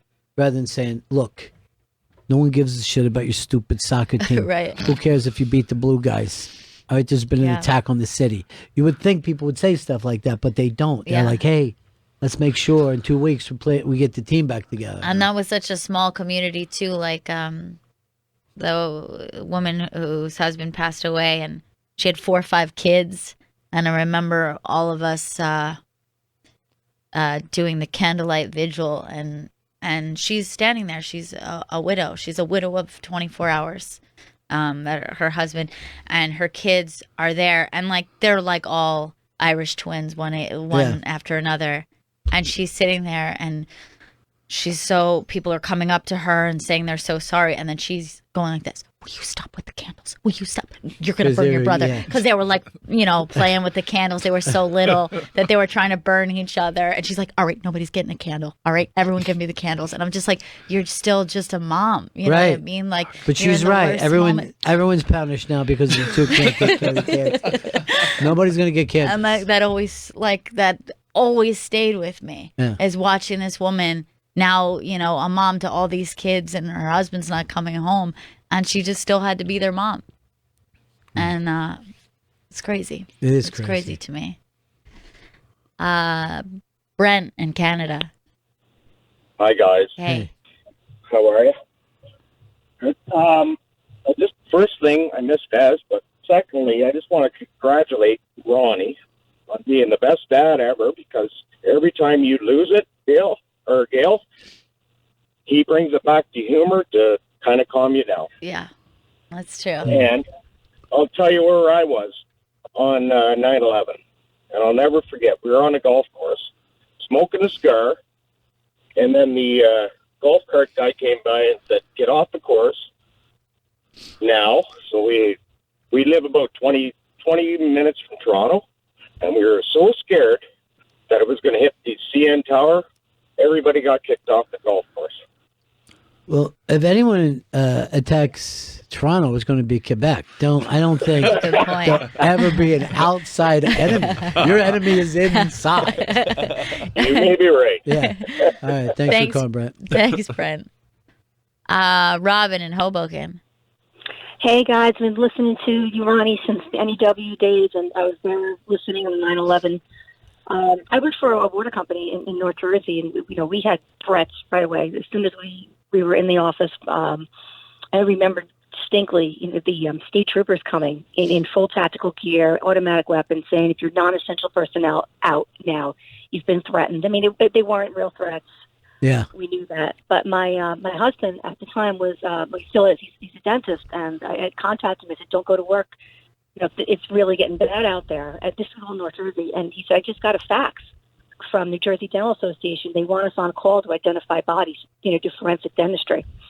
At this point, it was so early. They still believed that there was going to be, hundreds of thousands of people that they would be able to help. Yeah. And it was just gut wrenching. My girlfriend was on her honeymoon in Hawaii, and they couldn't get home.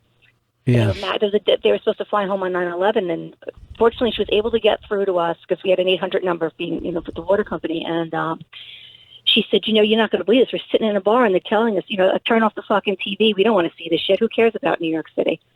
And I was so appalled and shocked. Hawaii, of all people, who had gone through Pearl Harbor, decades ago. You would think if anybody would have the empathy for us, it would be them. But she said she was just met with so much disgust and just completely turned away by people there because the distance was so great. Yeah, of course. It was awful. It was just it was awful. And then on the flip side of it, you saw so many people coming together that never would to help out. And everybody helped us, but the fucking Hawaiians. That's for sure. Yeah. Chrissy, I forgot until she brought this up, but there's that electrical plant like in your neighborhood. Yeah, you remember they set that up like it was like a military zone. Yeah, there was. Yeah, there you couldn't was even come fucking close to it. like bunkers and shit. Yeah, and like checkpoints. Yeah, and that's a huge power station. Thanks, Robin. Bye. Hey, it's our buddy Army Brat Ray Ray. Hey, so I was in 7th grade when 9/11 happened at West Point at the military base, and we were on lockdown. After that day, 72 hours after that was shit storm. The next day, it took the teachers at least about 7 hours to just get on base because we had bomb-sniffing dogs and armed guards and everything. Yeah, I mean, I don't even think they've really opened up West Point like they used to since then. Like you just the security is still it was easier. After that, it was a little bit harder, but now they just changed the new rules up. Now, if you want to go visit, you would have to go to a visitor center and fill out paperwork for a 24-hour pass now. Yeah. So that just sucks for me because West Point is my hometown, born and raised there. So that's wild. Yeah. I remember one day. I tried to pull up and just go in there like it was like, hey, we're all taxpayers. I'm gonna pull up like at Central Park. I was like, what? Get out of here! Turn around, back it up. I wasn't even allowed to turn around in the thing. I had to ask the other cars, move back a little bit, please. Not all I didn't know all that. I didn't know all the past that stuff. sounds like West Point. Yeah. Thanks, Army. Talk to you later, buddy. Peace. Yeah, that's. I mean, that's a really unique experience too. Like, Sure. being a kid in the middle of that. Sounds like a movie, that kid. right? It really does. Bob in New Jersey. Big guys got to 8 buddies. Hey, buddy. I remember day I was in 9/11, or day 9/11 happened. I was in middle school chorus class, like singing, and our teacher just was like crying in the middle of the classroom, and nobody could really figure out why. And in our, there was no cell phones, we didn't know. So in our stupid little kid brains, we figured, well, she's a singer, and that singer Aaliyah had just died 2 weeks Oh yeah, prior. that was not long before. Yeah, and we were like, oh, maybe she's related, and it's finally hitting her, the grieving process is going through. Kids are so and then stupid. slowly but surely, completely. And then slowly but surely, parents were coming one by one, and all these announcements were coming through the PA system, so and so show up to the main office, your mom is here, and people were just leaving one by one, and that's when we got the news. I forgot about that plane crash with Aaliyah. You and I and your mom and brother were out in L.A. Remember, we had landed in L.A. and I think it might have even been the day she went down. It was, yeah. So we were going past the famous record store that's no longer there. Yeah. What is it, Earl? Tower Records? Tower Records, yeah. And there was just all this, people were dropping off flowers and everything. Yeah. And we're like, oh, that's so sad. Little did we know. Yeah. Also, I remember me and your brother were at, we went to Shea. We had tickets. I don't even know who I got those tickets for. And it was the Mets-Yankees, right? So it was a very, very big deal. It was a lot of fun. And they had announced that they were playing the game or whatever because these firemen had been killed in your neighborhood in Astoria. There was a warehouse fire. Do you remember that, Chris? Yeah. There was a warehouse fire. And they announced that there had been 3 or 5 firefighters who had been killed. And the whole place just goes they're 50,000 people or whatever, all go like this. All at the same time. And that sound was that's the saddest sound I've ever heard in my life. Yeah. I've never heard anybody shockingly do all at the same time. And that was, like I said, days before. And that weird feeling stayed in me, for months and months and months. That's weird. That almost tapping into collective sadness, which ended up just being for so long. That's that weird thing that I was talking about, when there was music that was out there that seemed like it was about 9/11, like My City in Ruins by Springsteen, and everything that U2 had done. Yeah. That all that stuff felt like those albums felt like there was something in the zeitgeist. Yeah. And the thing that people do, they think of 9/11 as if it was a day or a week, but also, I think it was a full 6 months, maybe even more. But I remember it was the Tribeca Film Festival. It was still a little bit chilly, but it was spring, maybe even late spring, right? And I'm down there at the film festival, and the whole thing about the Tribeca Film Festival was bring money back downtown, bring culture back down. That was a whole big thing that De Niro was doing. So we go over to the concert, and it was Wyclef Jean, it was Bowie, it was Counting Crows, it was, really a nice lineup. And people were playing their music, and everybody was just dancing and fucking. But then I look around, people were crying when they were dancing. Yeah. Crying because it was their first time of letting this out, Yeah. And it was an amazing, fuck, you know what I mean? You're brokenhearted, but you're I'm fucking, I'm gonna fucking rock this. Yeah. People were out of their minds for a long, long time. How weird, too, that just being in groups, we're talking about that, there was that fear of, terrorism and trauma, but yet everyone also in the city really felt best when they were with people. Yes. And so like those candlelight vigils went on for so long, and then there would just be, collectives where people would just be doing like yoga together and like Yes. different healing meetups all the time. And actually I even think, my relationship with music in New York changed after that. It was like I started going to shows more, Right. and You're wanted gonna to be live. out. Yeah. And yeah, even I think the protest that happened afterwards. Well, of course, like were motivated by something. I think it was just like, oh, you feel this way? I feel this way too. I literally want to put my body on the street and show people I feel this way. Yeah. And I think that was a big part of it. I think there was also a part, and I understand the pro-war people. I know, people wanted to get even or get some or whatever they do. But all I thought during that, and there were millions of people in the streets against the war, even though a majority of the country was for the war. But I immediately thought, I know what it feels like to look for your kids in the middle of this thing. And I don't want anybody to feel that. You know what I mean? I don't know what we have to do, but I don't want, just like Chris is trying to find his mom. People in war zones are like that all the They day. live that way. Yeah. Earl doesn't want to be alone, so he wants to go to the station. People feel like that every day. Vito doesn't even know what year he was born. People feel that way. We're in these situations. It's weird that they do, but I guess that they do. And today made me realize that. Yeah. We got another buddy on the phone. It's Hasp. Hey, Hasp. Hey, guys. Hey.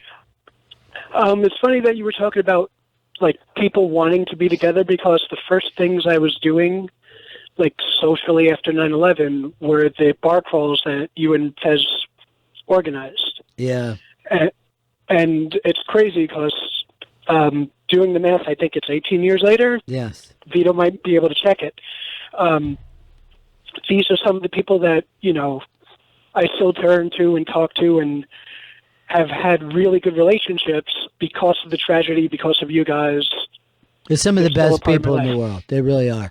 And those were people, yeah. a lot of them came in from Jersey or whatever, Yeah. just to be in a bar crawl, go down through that thing and try to help out just by drinking Yeah, you in could places that the bars weren't, getting the same kind of thing. full. So you would go in, have a couple of beers, move on to the next bar, move on to the next after that. Yeah, there was something to be said about all those people. And of course, we've lost some of them now. They've passed away. All right, thanks, husband. That was really Thanks, sweet, the Hasp. thing that you got for the thank baby you so yesterday. much. That was really, really sweet. I love it. Oh, no problem. I've been the fun uncle for like 25 years now, so it's just what I do. I like making kids happy. All right. Take care, Hasp. See ya. Ed in Long Island. Hello. Ed, hey, how's it going? Hey guys, how's it going? So I was in middle school. I was 12 years old on 9/11, and I'm a teacher. And it was interesting today. I'm a social studies teacher, so it's interesting today, standing in front of my class and talking about 9/11, and then having faces stare back at me, and me realizing, well, these kids, it's just pages in a textbook now to these kids, Yeah, sure. and trying to really connect them to what was going on that day, and being Long Islanders, being New Yorkers, and it was just a weird, almost like disconnect that there's young adults out there, who weren't alive during this, and how we really have to try to. Look, I totally get it. I remember being a kid and hearing about Pearl Harbor, Yep, and it absolutely. never sank in. Yeah. I was just like, here we go with the Pearl Harbor thing, just Yeah. like last I year. had a history teacher who would always tell like where he was in Pearl Harbor, and Yeah. hearing the news as a kid, and it really was like, wow, this guy's pretty old. Yeah, you know what I we're mean? an old That's person good. talking about his old stuff. That was kind of the relationship with it. Michael in Florida. Hi, guys. Hey. Unfortunately, my first experience was in 1988. I had two close friends that died on the Pan Am Lockerbie flight. Oh yeah. Which was terrible. But I remember it got me so angry. And I remember I flew on September 15th for business. And it was a small little plane. I sat in the front row. And the stewardess looked at me and she said, "I'm sorry, we don't want anybody sitting in the front row." For whatever reason, I looked at her. I said, "I'm the kind of guy you want sitting in the front row. God forbid something happens." Because I'm a big guy, and in those days, I used to love to fight. And it was shocking, but sad that you have to even think that way. Sure. I think we all think about it when we get on planes. Like if something happens, I've you never know. not thought about it since Yeah. that day. Yeah, Every me time too. I'm on a plane, I definitely have a different relationship Yeah. with flying from that day forward. Here's another thing that happened that was so weird too. So it was sometime like after 9/11, I picked up a camera, and these were, this is before the digital age. It was like literally a camera. You put film in it. You would get, go to the 1 hour place, get your film developed. And I remember thinking, this is really weird. I've never once in my life had a hobby. And now cannot stop taking pictures of my family, taking pictures of the city, taking pictures of my family in the city. And I'm just doing it, every day. And I'm like, hey, my pictures again. You know what I mean? Like back then, you're like, this picture came out pretty good. This one, not so good. And I'm like, this is odd. And then I pick up the New York Times one day, and there's a huge article about how everybody went out and bought a camera, and everybody's taking pictures. And the psychologist was like, it's because they think the world could disappear. Yeah. Like in your subconscious, you're trying to say, this is it. This is where I'm living. This is who I am. And there was never a time that felt more like a time in history, right? Yeah. Like you felt really so much like, I remember thinking when I was, a kid after it happened. And I remember thinking, maybe one day I will be lucky enough to be someone's grandmother and tell them, right, that I was in this place and this was this time. And I was like, this is probably that moment in your life where you go, I was here, and it was different before and after. It changed everything. And there were so many visual things that stood out. Like for some reason, like everything was vivid. People and like the flag would be flying somewhere, and the people the were people were having affairs. People were, you know what I mean, because everybody was like trying to be alive. There was like this very weird this thing of I am a human being in this moment. You would see people making out in the streets like crazy.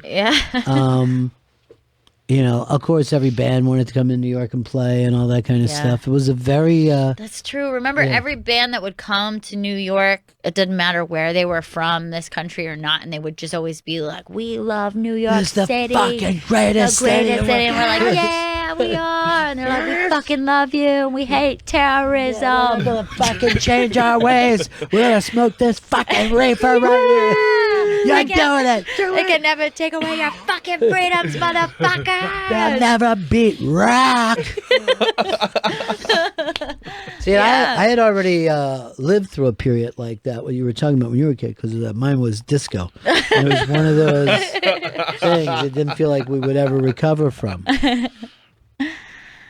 Chris, you're telling us blowing off the commercials and do not break today. I think that's great. You I think understand that it's a 9/11 thing, right? I do You know what understand we that. did back in terrestrial, back at WNEW? Yeah. We said no commercials. Yes. We didn't have a greedy fucking producer. Had fucking Earl Douglas going, let's do this thing, man. Let's drop the fucking hammer. Earl was with me every night through that stuff.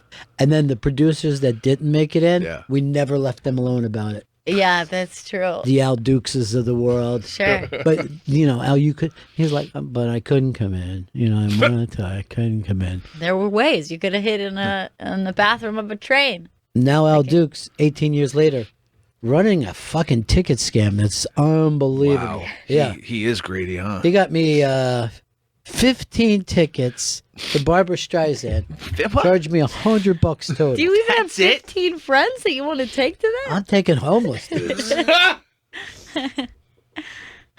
All right, so about 50 minutes we break. No, we have to break. We haven't Take broken it We to the limit. I know the song. Chris Stanley. Where the song? We have to break.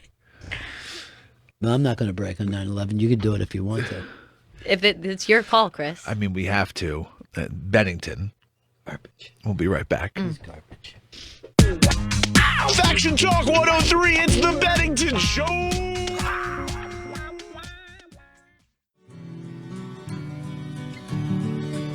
Bennington is back on the 18th anniversary of September 11th. We're opening up the phones and just talking to everybody, remembering their experiences, where they were on that day, and just kind of the impact of where it's led us all now. 844 Rock God, 844 Rock God. Feel free to give us a call. Nick in Baltimore, you're on Bennington. Hey, guys. Hey. So, Gail, we're the same age. So I was in high school when it happened. And I think the thing that stuck with me was it was the first time not only were we kind of witnessing like a real-time catastrophe, but it was also one of the first times that I looked around to the people like my parents and my teachers and people who were supposed to say, if this happens, this is what you do. Yeah. And it was the first time that those people just didn't have an answer. Yeah. No one knew what was going on. No one knew what to do. And that was when it all really like sunk in, like, oh, no one knows how to respond to this. And that was the thing that sticks with me from that still. Nick, that's the first sign of maturity. You know what I mean? The first sign of maturity is like, hey, a lot of stuff that we're told really doesn't work out in real life. Mike Tyson always had this line, everybody has a plan until they get punched in the face.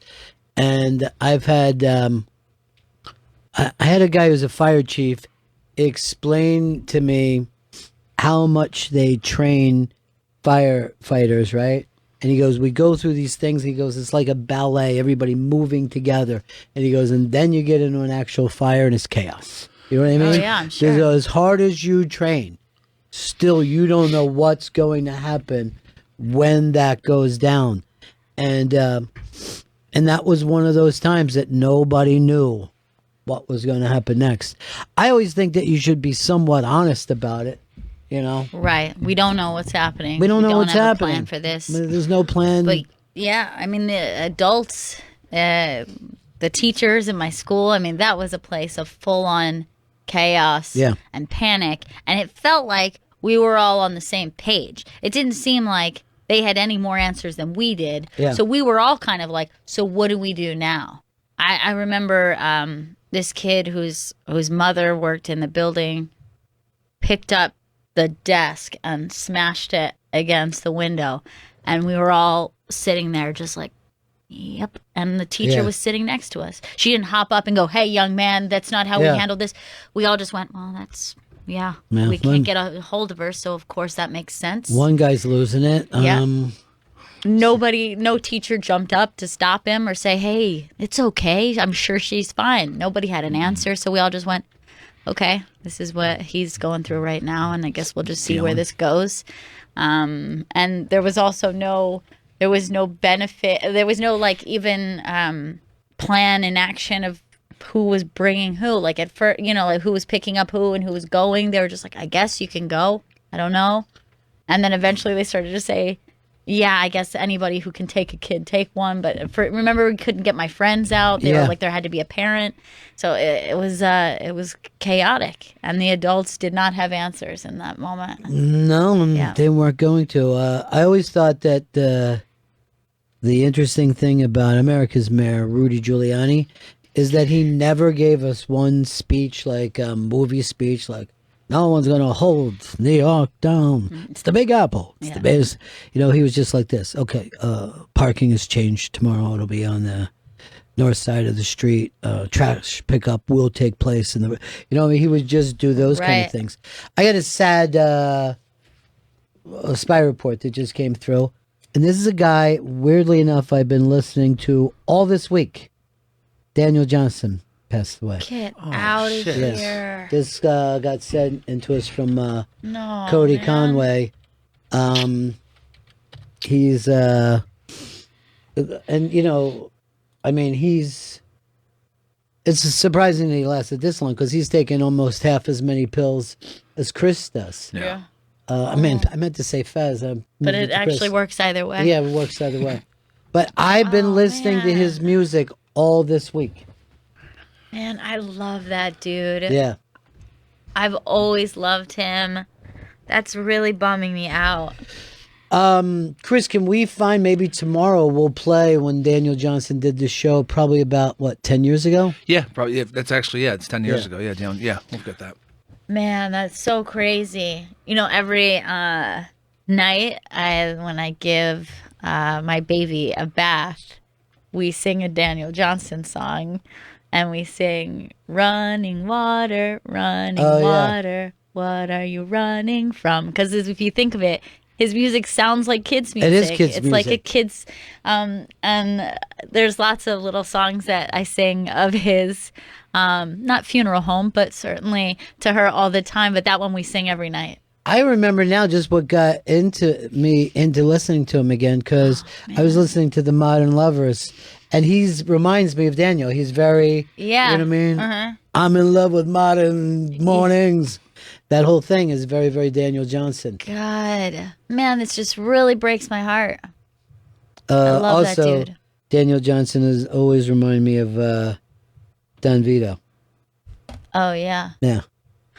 yeah, that's crazy. He always looked like him once he got Yeah, older. really, really does. Stanley in Missouri. Hey guys. Hey.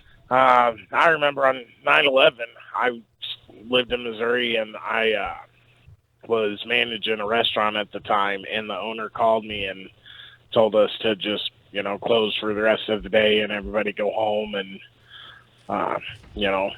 didn't know really what to do after that. But it's always bothered me because I'm an American. I love this country with all my heart. But listening to you guys today, the first time listening to a New York-based broadcast talk about it, you guys have gave me a newfound insight into it and made it hit home a little more. And I'm so sorry for everything you guys went through during that time. I knew it was tough on you guys, but to hear New Yorkers talk about it the way you guys have today really just, it hits my heart, and it's kind of gives me a new perspective. So Thanks, Stanley. Thanks so much Appreciate for you calling reaching us out. today. Peace. Thank you. 844 Rock God. 844 Rock God. G in DC.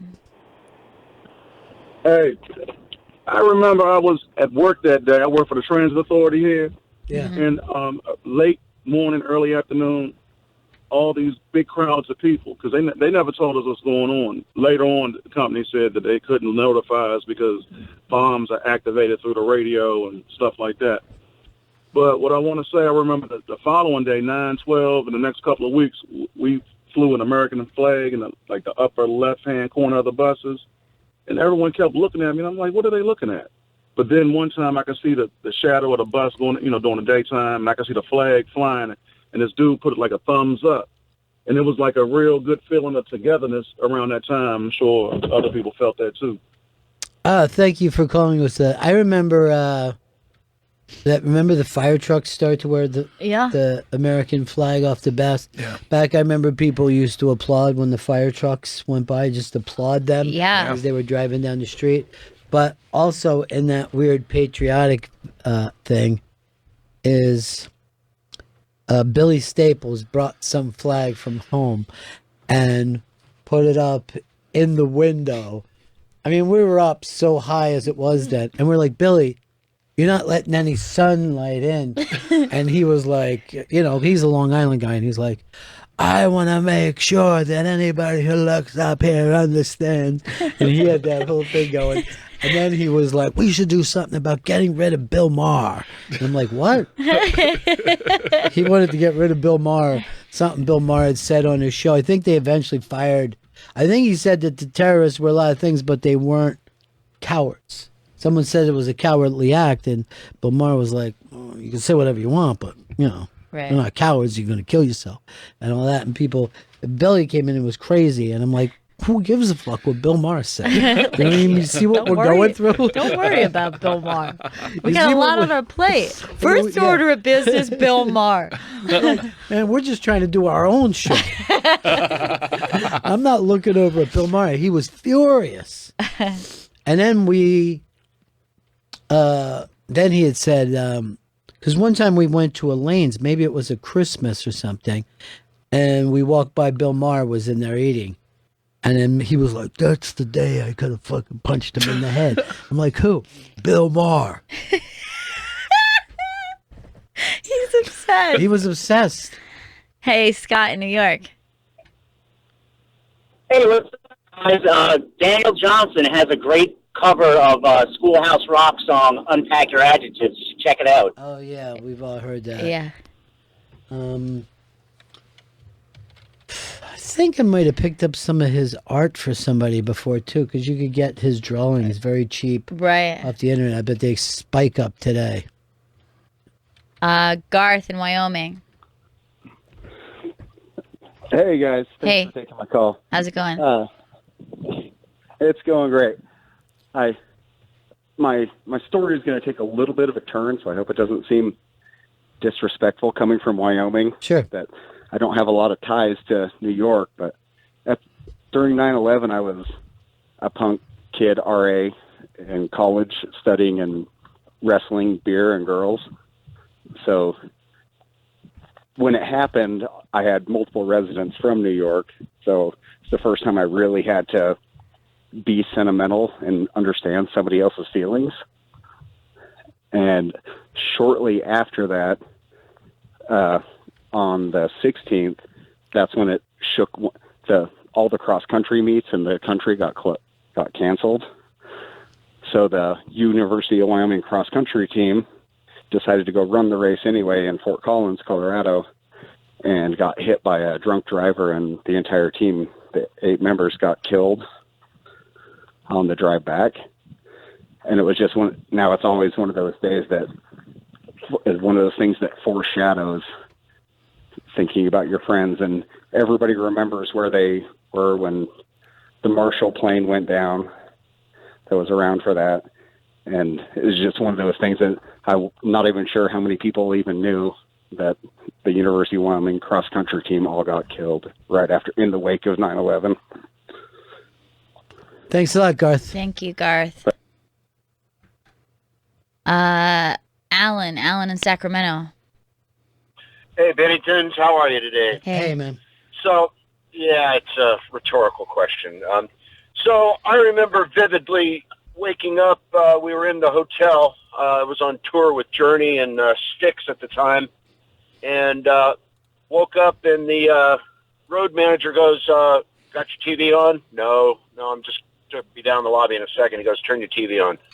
So we stood there in horror for 5 minutes watching the planes hit, and the call came down. We were going to the gig anyway. They were gonna make a decision there once we got there, what they were gonna do. So, yeah, we get to the gig. It's a big conversation. The bands all decide we're playing tonight, and we're playing tomorrow night, which was the actual last night of the tour. And everybody came out, and man, I can't believe I'm getting emotional about this. Everybody came out and played their asses off. It was it was both inspiring and the worst depression ever, because we all knew what was going on in New York, where many of the guys were from in the crew and band. Our lead singer was from New York. And on the way, at the end of the last night, there was an extended Star Spangled Banner from Neil. I think that's when he really started getting into playing the Star Spangled Banner at the shows. But we brought out the military that we had at the that were at the show that night. We did a flag presentation on stage, and I've never been more proud of being an American than I was at that time, at that moment.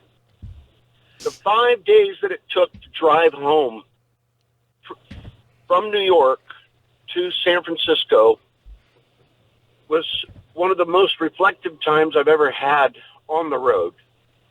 There was no planes in the sky. There were no contrails to be seen anywhere from New York through the Midwest all the way out to the West Coast. It was like stepping back in time, and it has a very surreal quality to me today, 18 years later, and it still feels just as fresh as it did then. And I'm sorry for... It's okay, Alan. Hey, buddy, thanks you so much for sharing that. Thanks, and Alan.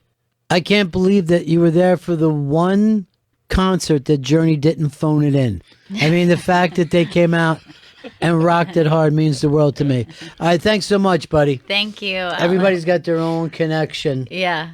What is it, Chris? Why are you doing this? We need to break one more Again? time. Yes, just one more time. You understand we is just sick. broke. Yes, I know. This is really sick. Bennington.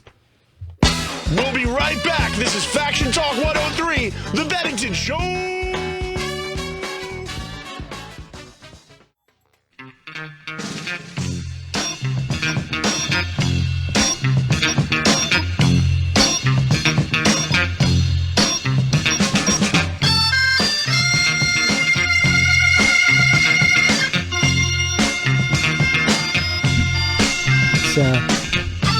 Bennington Show.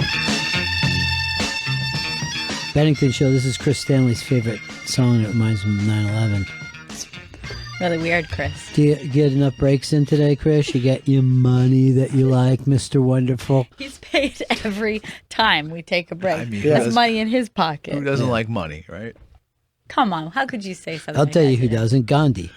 It's true.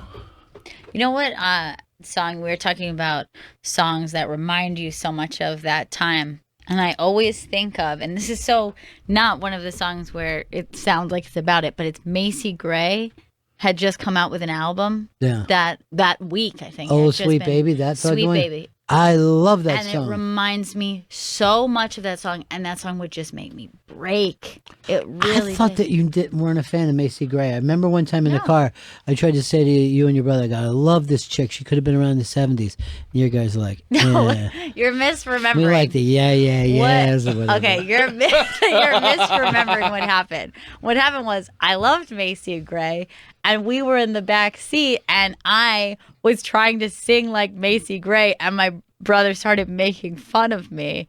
And then for some reason, you thought we were making fun of Macy Gray, but he was making fun of me. I'm not going to put up with people making fun of Macy Gray. He was making fun of me because... You know what? I'm turning around right now. No. All right, you bring up misremembering. I have this memory, and I've never seen it again. And it has to do with Donald Trump on at least the week of 9/11. You don't have to look it up, Chris. We can just be a people talking. But I would have thought this would have been replayed, okay?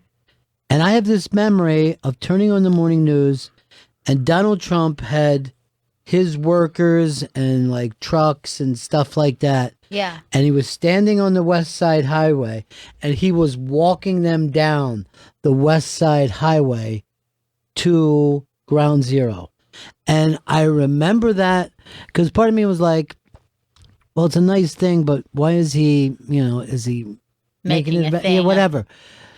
But you can't take it away from the guy who was going to put in his trucks and stuff. And yet I have never heard him bring it up or anyone else bring it up. It seems ever like something since. he would bring up. I know. It seems like every year on 9/11, he'd be like, don't forget me also. And that's why I think that maybe I made this up in my head. Like Yeah. maybe I had a dream that it happened. I don't know. The Macy Gray thing freaks me out. I had no idea you were a Macy Gray fan. So maybe the Donald Trump thing isn't true. Maybe it's true. Steve in New Jersey. Hey, I'm glad you got that final commercial break in. Yeah. That was really important for Chris. Yeah, I know. It's disgusting. That's what he values. Yeah, but actually, I am kind of glad because when you told that guy he was there the whole night journey, didn't phone it in, I don't think I'd have been able to talk. But anyway, two of the things show-related that I remember, number one is something you've talked about a lot over the years, is about local talk radio and how that is the one last, and it's almost gone, but It's almost gone. one last place where you can have those kinds of conversations, whether it's something as big as that or something as small as, the subway fares going up or whatever it might be. Yeah. And, back then I would listen to Howard in the morning, Opie and Anthony and Bob Grant in the afternoons, and then you guys in the evenings. And there was a very local sense about it that you just don't hear anymore now that radio's been turned into Walmart of the airwaves, No, there is some truth to that. And to me, some of the best talk radio is talk radio in a small town for a small town. You know what I mean? You talk about people just getting into stuff that only their neighbors would talk about. Yeah. I could listen to that endlessly. Yeah, and I met you one time when I talked to you in person. I told you back in the day, I used to send local radio tapes from the New York area down to my uncle in Florida, and he'd mail me back Ron and Ron tapes and stuff from real People radio. used to do that all the time, yeah. Yep. And it was, I loved it. I've been a fan of talk radio for a long time, and the way you described it those few times, it really, really hit it. And I remember, even we would have PDs, and Earl, you probably remember this. There would be air checks that you could buy, and you would be like sitting down there and go, "Let me put in this guy," and it was Grease Man, and they're like, "I'm like, why are you playing? We couldn't fucking possibly do that." You know what I mean? It's a whole different fucking scene, And you're like, this guy's huge? Yeah, he's gigantic. Everybody listens to him. So you wouldn't, that's the only way you would know some of these other shows, Yeah, that's really, really interesting. And the other thing that I still remember that you get a little laugh out of it, but it gives you a perspective of kids. When you talked about when you were in the hospital with your appendix, and there were the cards and posters and pictures that from some local elementary school, and they all had to do with like what happened to all the dogs and cats that day. Yeah, and stuff like that. The kids across the country, and it was a very smart thing, I guess. Their teachers would have them draw things and send like get well soon cards, and they used to put them up everywhere in the city. It was lined. Every fire station was lined with them. Yeah. Just the streets everywhere in the Fences, hospital. Fences and all. And I would sit and look at them and just laugh my ass off about how adorable and confused the kids were. And they would just have like the Twin Towers on fire. Yeah. And then there would be a face on the Twin Tower. It was a theme, almost. That they would put the face crying, and Twin holding Towers. each other. Yeah.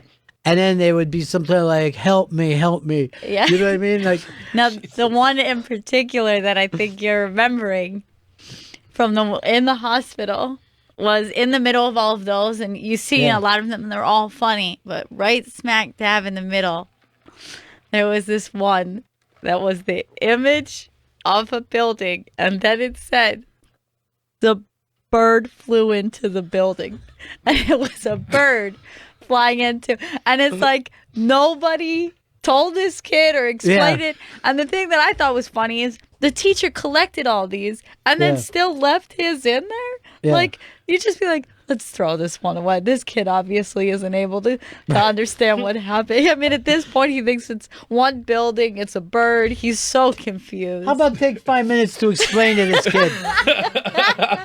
And the thing is, those are so funny, but I think back when I was a kid and we did the same exact thing for the Oklahoma City bombing. Right. And we wrote get well soon cards for people who were in the hospital, and I can't imagine what I wrote. I wish I could see that. What the hell did I write? I'll just say this as teachers. It's fine that you have these kids draw these stupid things, but don't mail them out. Yeah, they literally mail them out. Yeah. That's the thing that really is nuts. I can't imagine what words of wisdom and comfort I gave without understanding at all what was going on. God, that was one of the few things that made me enjoy life again just a little bit. Those kids. Just think to yourself, these kids are so confused And and they were help. so focused on the pets and rescue dogs. Yeah. It was like always like, dear fireman, I hope you got all the pets out of the building. Yeah. And it was just like, it's a commercial building, first Right. of all. Like there was There's not a single pet. There's not a single pet in there, honey. And then also it's like, big thanks to all the rescue dogs for saving everyone. And Yeah. you're like, that didn't happen. There You know what I was mean? a- I hate to tell you this. There were dogs down there and they were Yeah. doing some work, but they didn't save shit. And I'm sorry that you thought that they did. Thank you, rescue dogs. I want to give your So card a sad. D. So adorable, man. Man, it's true. They were lined everywhere. Thank you for letting us do this show today. I certainly I don't think I expected it to be like this today. If you even go back and listen to the show, I started and nobody cares, nobody remembers, and we're shit. Maybe Colin Quinn's right. We should break this country up. But it was wonderful to hear from people all around Yeah, the country today. It really is, and I appreciate everybody who called in, and I'm very thankful that I get to connect to you guys this way, and I'm thankful so much. I can't believe that I'm sitting here next to my dad, and we do this show together, and how surreal that we were together 18 years ago. Yeah. And I was just like a kid sitting in the corner watching everything you did. Yeah, that was life is so strange, you know. Hearing from Fezzy today. Yep. Obviously, we'll always miss him, but when you hear about that 28 pills a day. Yeah, he's got a lot of work to do. Yeah, congrats for hanging on as long as you did, Big Cat. Because I didn't know you were. I mean, I saw him at last Thanksgiving show, and it looked like he had a tackle box with him. And I'm not even making that up. And there was like a pill in each different things. Oh my God. But again, thank you for this show today, and thank all you guys. I can't believe Earl is still with us. I can't believe Vito doesn't understand how to do basic math. Yeah. Chris Stanley, thank you for everything that you do every day, Thank the you. breaks that you were ready to do. But it's great to do radio with you guys. It is. It really is. Likewise.